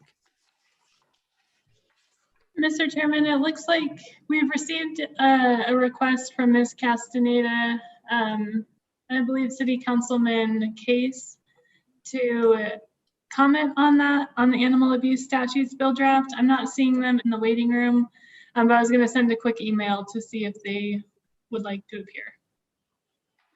Okay, and I was primarily concerned, I look forward to hearing from them, absolutely, but also hoping to hear from our public defender. It looks like we have scheduled, as well as Diana Bennett, the Sheridan County Attorney. I was just wondering if they might be available as well. Mr. Chairman, I'm not sure about that. I would leave that to Katie if she has any additional information, but I'm not sure that either Ms. Bennett or Ms. Lozano had committed to appear 100%. Mr. Chairman, they have not. Okay, fair enough. That's who I was primarily concerned about. I know that they are very busy, and that's who I was mostly concerned about. Yeah, so if they're not in the waiting room, I suppose we can just go ahead and proceed with the invasive species topic. We'll just keep it moving along. We're about 15 minutes from noon, so we'll hear a report at the very least from Mr. Budd, and just go ahead and proceed that way if he's available. Mr. Chairman, I believe he just hung up, but I'm assuming he's hearing this to get back on. Okay, very good. Yeah, we'll go ahead and just wait a little bit here.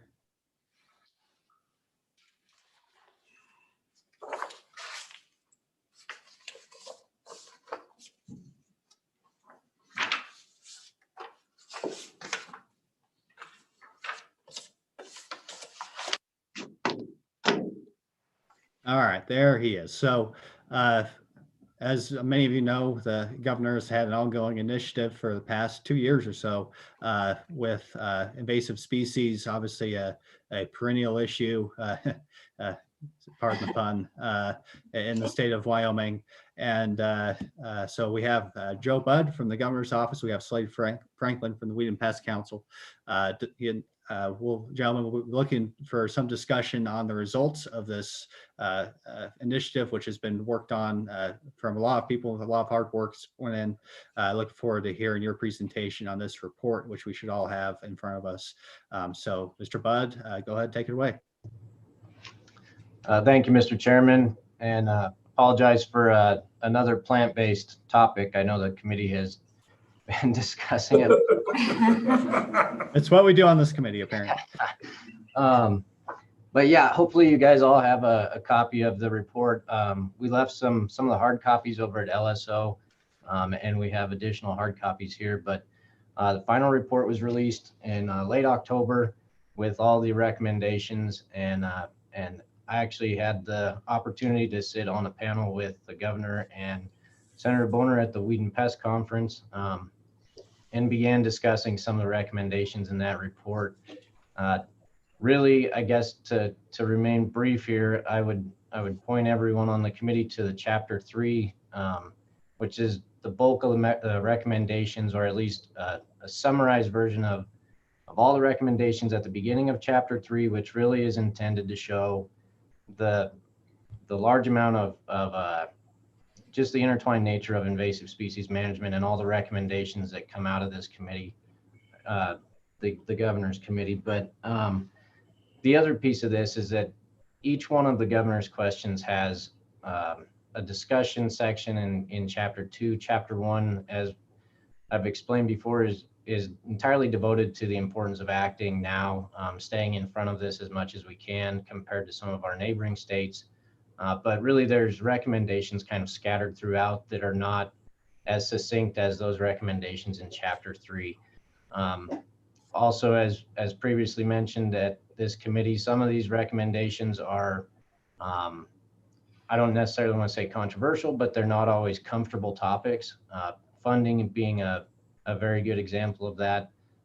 And a lot of the other thing I would mention is a lot of the things that have been recommended may seem redundant or ongoing, and many of them already are. Our universities, our weed and pest districts, even a lot of our private landowners are really working hard to do these things, interface with federal agencies. So this was more of a, when it looks like those things are going on, in a lot of cases they are. Really, it was just more of a summary of some of those things, and again, a kind of a call to action at a larger scale. So I guess I'd stop there, Mr. Chairman, and if there's any questions or any specific portion of the report you'd like me to talk about, I'd be happy to do that. Okay, committee, any questions? Representative Henderson.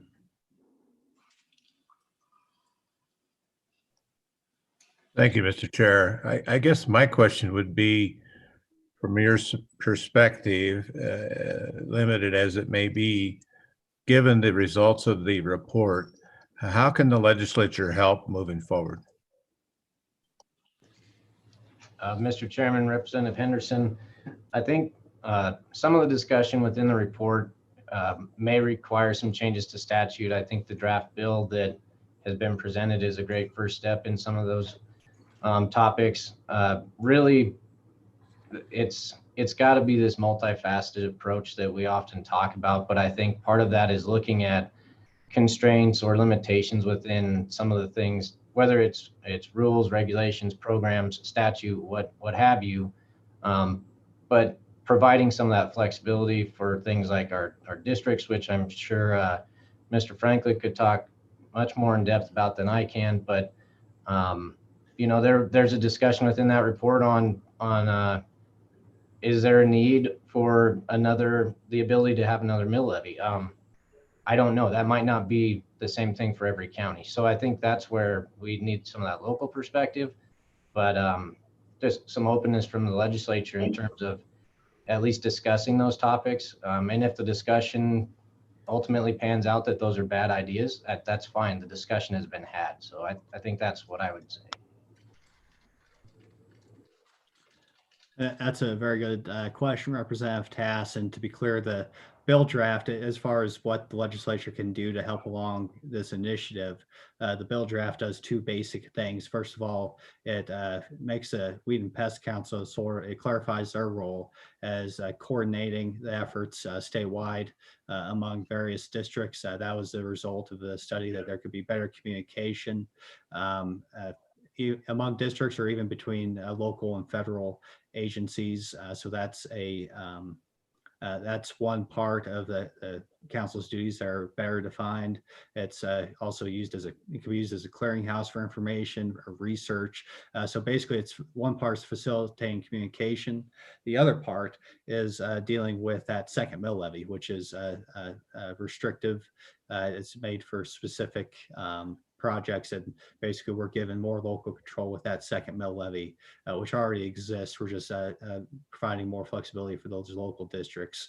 So that's between the bill draft you have in front of you and the working draft amendment. That's what those would accomplish after consulting with the Weed and Pest Council as a result of this initiative. I think that's the part that we can play in general terms. And certainly, Mr. Budd, if you have anything to add to those more specifics as far as what we're considering here today and what you received with your materials, by all means, continue. Mr. Chairman, I guess the only thing I would add is that the discussion within the report surrounding mill levies, I think the draft bill may be a very good solution to that instead of portions of what were recommended within there. But again, I would just encourage the legislature to have those discussions to kind of ferret out those details. So. Okay, further questions for Mr. Budd? Okay, we also have Mr. Franklin with Weed and Pest Council here. Sir, you want to go ahead and provide any additional perspective? Yeah, Mr. Chairman, Slade Franklin, Weed and Pest Coordinator with Wyoming Department of Ag. I assume you can all hear me okay? Great. All right. So I won't add very much to this. We've had this conversation about this report a couple times with this committee. I think the recommendations that are in there are pretty self-explanatory. And, I think probably one of the unique things about them is to some degree, the Weed and Pest Council or our partners are working towards them as they are right now. So, it certainly reinforces some of the ideas that we've had out there in the past, what needs to happen on invasive species management in Wyoming, and puts them in a comprehensive report, and certainly a tool the council can use to help those discussions with other federal or state agencies on the need and the purpose. With that, I'll certainly answer questions from the Department of Ag, Weed and Pest Council perspective if I can.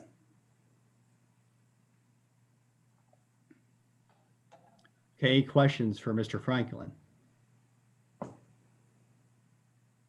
Okay, thank you. Appreciate all your work, Slade, and especially we've been working, as you can tell, with the amendments that we have proposed to the original bill draft. We've been working the bill draft pretty hard between the members of the initiative, myself included, Mr. Franklin and Mr. Budd playing a significant role in that as well, and frankly doing most of the work. So along with, of course, our wonderful ILSO staff. So any questions for either of these gentlemen, committee?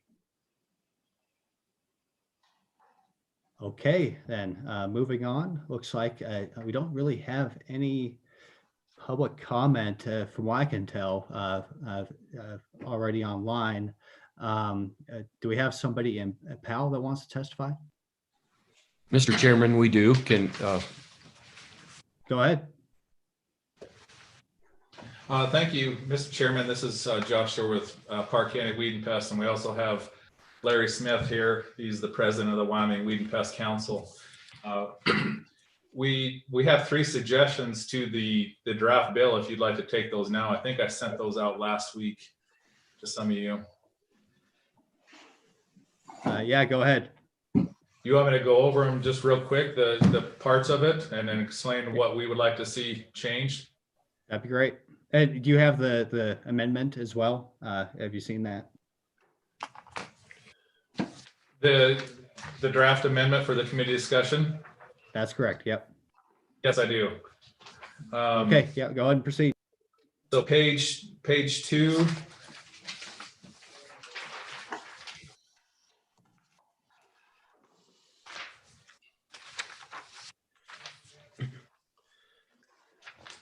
Page 2, line 2 and 3, we do agree with that.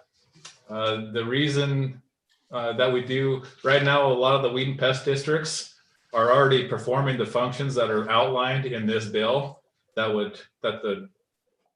This new draft, it wants the Weed and Pest Council to do those. The weed and pest districts are already performing those. So we just want to have the council support the districts because the council does not have any full-time employees. So we don't want to duplicate those efforts.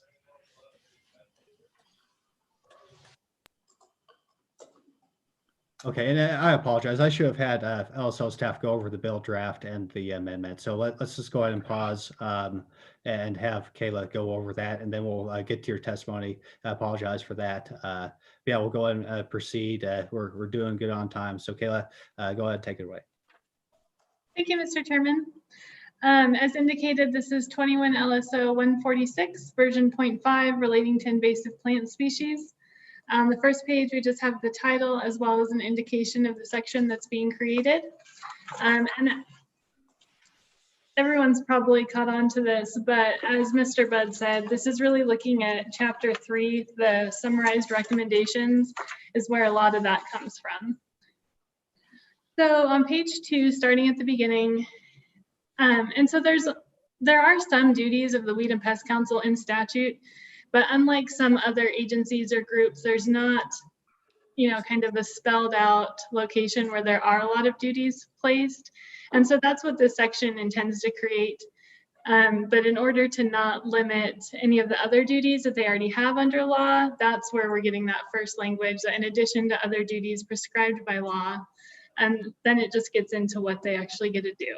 The Weed and Pest Council will provide support to county weed and pest control districts by creating, managing, and enhancing a coordinated and comprehensive invasive plant species control program. And they'll do that by, first of all, just looking at line 7 on page 2, developing and implementing data systems to support the districts in making invasive plant species control decisions with the benefit of that accurate and timely data, as well as local experts, cultural practices, and best available sciences. The next paragraph is lines 12 through 16, and that's related to socio-ecological impacts. For the purposes of that paragraph, socio-ecological systems is defined just to mean a dynamic system that encompasses interactions between people and nature within a defined geographical area. There's nothing magic about that definition. If the committee would prefer to add things to that or take anything away from that. Down at the bottom of page 2, it just allows them to utilize the University of Wyoming, community colleges, and government agencies to support and enhance outreach programs. Those outreach programs should provide applied research on the best use of existing tools, as well as the development of new management methods. And on to page 3, paragraph 4 on lines 2 through 5, just that the council would work with federal partners to reduce barriers to timely and effective invasive plant species management. And that would be on federal lands and adjoining non-federal lands. One of the recommendations from the report is that those jurisdictional boundaries can have different limitations, as well as money that would be provided for abatement might have different strings attached based on who's giving that money and where that land would be. The next paragraph is paragraph 5. That would require the council to evaluate, consider, and make recommendations to this committee to revise the current funding model for plant species management. Paragraph 6, encourage and incentivize cooperative landscape scale projects to control invasive plant species that include multi-jurisdictional partnerships and have clear long-term strategies. At the bottom of page 3, paragraph 7, coordinating with other state agencies to increase public awareness of the challenges presented by invasive plant species and to encourage prevention and mitigation practices. On to page 4 is just a rule. The top is a rules promulgation provision that the Weed and Pest Council can, with the approval of the majority of the board, and that's the Board of Agriculture, adopt and publish rules in accordance with the APA to carry out the purposes of the Act. On to page 4, into section 2, are just conforming provisions, lines 10 through 15. This act was amended so that it includes the new provision, the new section that this bill draft adds. And then 11.5.105 just creates kind of a cooperation provision to make it clear that the district board has the authority to share data with the council and take other actions to support that coordinated strategy. Finally, on page 5, section 3 just repeals 11.5.303B. And so that normally, I don't know that you'd get the entire statute. We usually try and provide at least the repealed language, but because it's limitations on the special management program, and that was something that was indicated in the report as potentially being something to look at, that entire provision is included in the draft in the staff comment, just to allow for greater conversation if that's the direction the committee would like to take. But the repealed portion, you'll see it on lines 23 through 28 of page 5. It's the limitation that only 2 undesirable plants or 2 undesirable pests or a combination of one of each would be permitted to be abated under the special management program. And so by removing that, it would allow greater than 2 to be addressed in the special management program. And then not going through the rest of those provisions, on to page 7, we have section 4, which is just a rules promulgation. And then section 5 is a split effective date that allows for the bill draft to become effective and the rules promulgation to be effective before the rest of the provisions would be effective. And I'm happy to answer any questions. Okay, any questions on the bill draft committee? Okay, we also have an amendment. Kayla, would you be able to speak to that? Just briefly, we, after putting this bill draft out there, we also got more specific feedback from the Weed and Pest Council and from the governor's office. So this would reflect the most up-to-date request if we were to include that working draft. So. Certainly, Mr. Chairman. This is one of those amendments that it's a little easier. So I just took mine out of the notebook so I could follow it directly. These are several provisions that are, a lot of them are really small, little changes. A few are a little bit bigger changes. But starting on page 2, line 2, instead of provide support to, that would be changed to aid. So in addition to other duties prescribed by law, the Wyoming Weed and Pest Council shall aid county weed and pest control districts. Then the next one is to delete that by and insert in. So the Wyoming Weed and Pest Council shall aid county weed and pest districts in creating, managing, and enhancing a coordinated and comprehensive invasive plant species control program. The next one is on line 12. So it would delete assessing and insert coordinating with the University of Wyoming and community colleges to assess, to the extent practicable, the impacts, the socio-ecological impacts, essentially. And so that just changes kind of who's doing that. It would be through coordination with our colleges instead of putting that kind of on the council or districts. The next one is page 2, line 18. That just changes the word using to coordinating with again. So then again, it'd be coordinating with the university and colleges. Page 3, lines 7 through 11. So what this would do would remove paragraph 5 and insert a new paragraph 5. And so instead of evaluating, considering, and making recommendations, it would, on a biennial basis, report to this committee on the status of current funding models, existing or new funding challenges, and opportunities to improve funding for designated or declared invasive plant species. So a little different on that one. The next one is on page 3, line 18.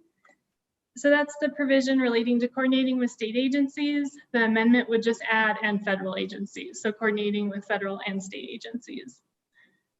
Page 4, line 7. That's just a technical requirement, as well as page 4, line 8. The next, of course, when you insert anything, you have to amend the section header. I'll pause. It looks like Representative Henderson has a question. Hey, Representative Henderson. Thank you, Mr. Chair. Just briefly, I just want to clarify is the issue here in terms of funding the process, or is it the amount of funding, or is it the source? So what is meant by improved funding? We don't have to cover it now, but I'd just like to understand that, be clear on that. Thanks.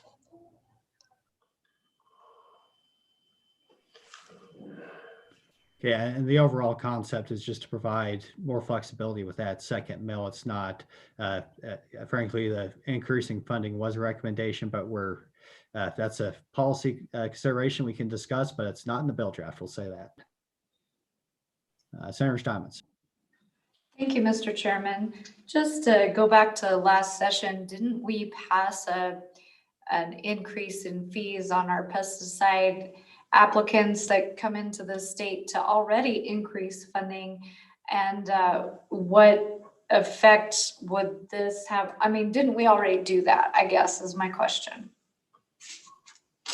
Yes, we did. That's probably another reason why you don't see an increase in mill levies or any sort of taxation in the bill as well. So like I said, we're not raising any taxes. We're just providing more flexibility with that second mill. That recommendation is out there, but once again, it's not in the bill draft. Thank you, Mr. Chairman.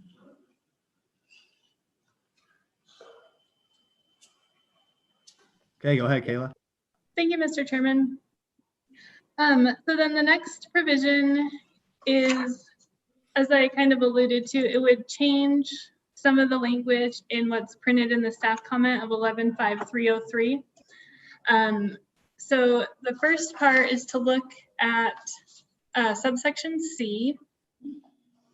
And what that would do is it would delete paragraph 5, which is on page 6 of the bill, lines 9 through 14. Sorry, I'm giving you guys way too many numbers.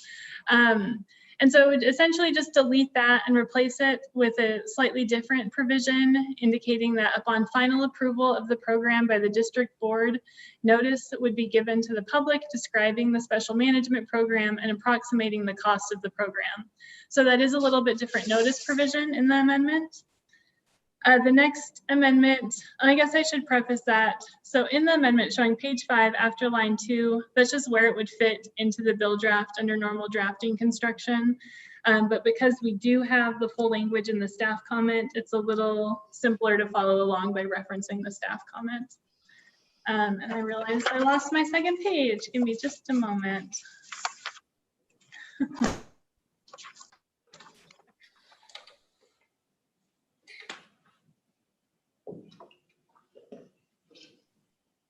Sorry, I muted myself. The next provision that would be amended would be D3. And that's just to clarify, instead of treatment, talking about the total cost of the treatment program on these lands, and be talking about the total cost of the special management program. So it's just a little bit of clarifying language. And then finally on G, and you see that in the bill draft on page 7, rather than the State Board of Agriculture promulgating rules, the amendment was to switch that to the Wyoming Weed and Pest Council with the approval of the majority of the board. My understanding is that might better reflect what would likely be the actual practice. I'm happy to answer any questions on those. Okay, thank you. Any questions, committee? Okay, I do have a question for either Mr. Franklin or Mr. Budd. First of all, on that, we'll start with the last thing we discussed, changing on the amendment, State Board of Agriculture, Weed and Pest Council. Is that just reflecting current practice, or what's the thought there? Yeah, Mr. Chairman, I might cover that quickly. It's already practiced under the first mill program, as I'll call it, that any rules and regs created are a process that goes through both the board and the council. We're just trying to make sure that it's a process that is similar to that, so we don't have one process that differs from the other program. So just clarification and making it work the same way as the other programs do. Okay, also on the notification requirements, it's a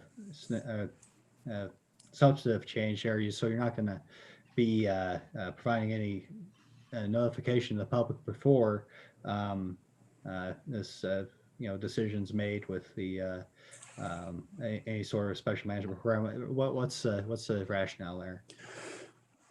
Yeah, Mr. Chairman, I'll try to handle that too. So the language that's you're talking about, the section where it talks about the 10 days before final approval.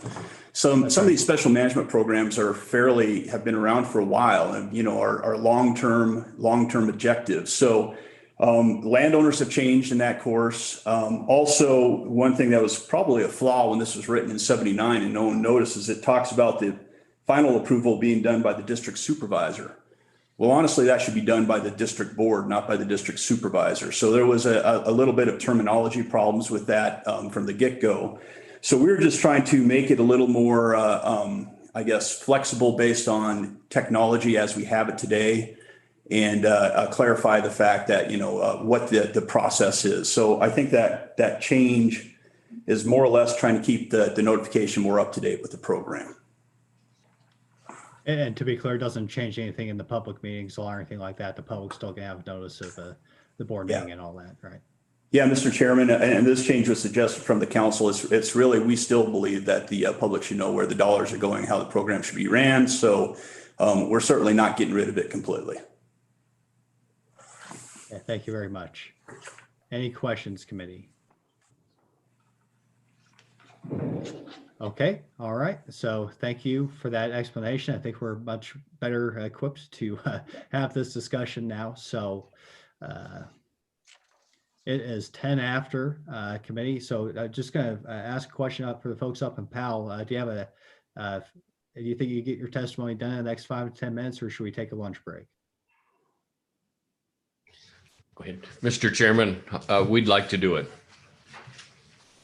Okay, let's go ahead and press on a little bit further. We'll hear some input from our local folks up in Powell, as well as the Wheatland Pest Council members. And then we'll be looking to take a lunch break to sort of digest some of this information after that. So go ahead. Thank you, Mr. Chairman. We're going to try to do it in under 2 minutes. I think everything that so far that Kayla and Slade have gone over, and Joe, we agree with. The only thing that we'd like to bring up real quick is on page 6. This would be D Romanet 3 on line 30, where it says state federal agencies owning lands or administering lands which are untaxed for the purposes of this act shall contribute the total cost of the special management program. We would like to see it read shall contribute to the total cost. So that would, with the things like the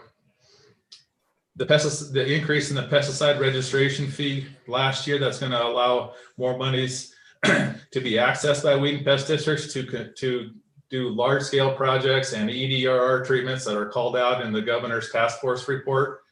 There's going to be some state and federal agencies that aren't going to have the entire amount of money available to do that.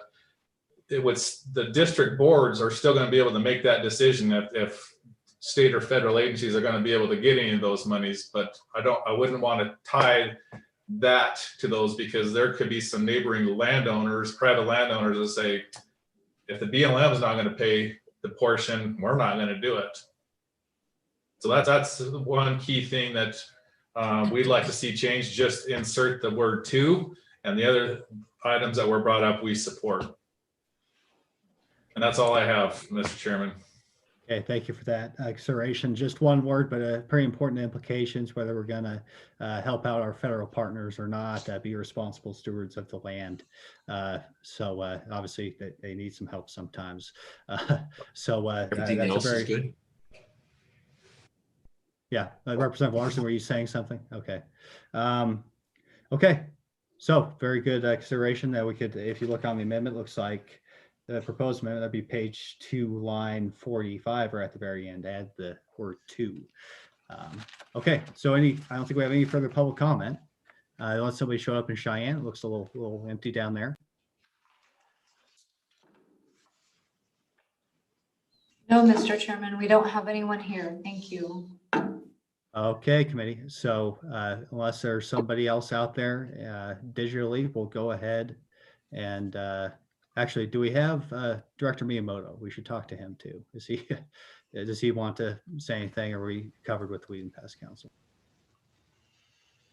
Mr. Chairman, this is Doug Miyamoto at the Department of Ag. I don't have anything to add, and I appreciate the consideration, but no, we've worked closely with obviously the Wheatland Pest Council and the governor's office on this topic for a number of months, and we can do this. All right, ladies and gentlemen, looks like, yeah, if no more public comment, we'll go ahead and close public comment. We'll just go ahead and dispense with this topic before lunch. So any motions on the bill draft and the corresponding amendment? Move the bill. Okay, second. Moved by Representative Henderson, seconded, I think, by Representative Larson. Yes. Okay. All right, good. So we're discussing bill draft 21 LSO 146. Representative Henderson, go ahead. May I expedite by moving the amendment? Yes, okay, so we have the amendment. We'll add that to the bill. We have a second. Second by Senator Cost. Any discussion on the amendment? This is a working draft for committee discussion. It's part of your committee materials. Mr. Chairman? Go ahead, Representative Larson. Did you get our amendment up here that we were going to add also? Well, sure. Representative Henderson, was that, does that motion include adding the word to on page 2, line 45 of the amendment? So that paragraph reading shall contribute to.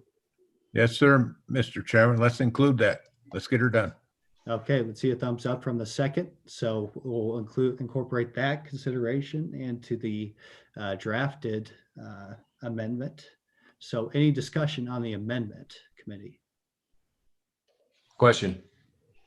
Okay, seeing none, all those in favor of Representative Larson's motion to adopt the amendment as amended, go ahead and raise your hand.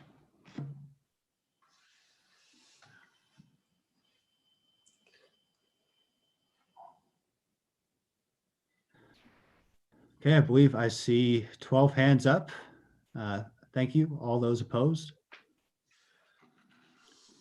Okay, I see none. That motion carries. We're back on the bill as amended. Any discussion on the bill, ladies and gentlemen? I call for a question on the bill. Representative Tass has something. Go ahead, sir. Yes, thank you, Mr. Chairman. You know, at a time when we've been talking about the state's short of money, and well, we ought to be looking at reducing the size of state government. Here we're going to create another council that I think we ought to be looking at reducing the size of government and not increasing it. So I'm going to oppose the bill. Thank you. Okay, thank you for that perspective. To be clear, the Wheatland Pest Council already exists, so we're not adding a council. Feel free to vote as you like, but we just want to make sure we understand the status quo. I guess we could have been more clear in explaining how it works currently. Any further discussion? Question on the bill. Okay, question being called. Kayla, go ahead and call the roll. Thank you, Mr. Chairman. Senator Bouchard. Aye. Senator Cost. Aye. Senator Moniz. Aye. Senator Steinmetz. Aye. Representative Blake. Aye. Representative Clausen. Aye. Representative Haley. Aye. Representative Henderson. Aye. Representative Larson. Aye. Representative Simpson. Aye. Representative Tass. Yes, I misunderstood what we're doing, so I'll report vote aye also. Representative Winter, Aye. Co-Chairman Boner, Aye. and Co-Chairman Hunt. Aye. Thank you, Mr. Chairman. That was a unanimous aye vote. Okay, very good, committee. This brings us up to our, I believe, 11 o'clock topic. So we'll go ahead. It's 12:20. We'll take a break for lunch, if that's okay, and we'll come back, let's say, at 1:30 to give those folks at the in-person portion a little chance to go out and get some food. So be back at 1:30. Thank you for your hard work and diligence this morning. We'll continue here in about an hour and 10 minutes. And Mr. Chairman, a new YouTube link. What's that, Katie? There will be a new YouTube link for the afternoon session. Oh, yes. So members of the public, you'll have to click on a new link to observe the proceedings of the committee. So just be on the lookout for that. For members of the committee, we'll just continue as we always have on this Zoom platform. So see you in a little over an hour.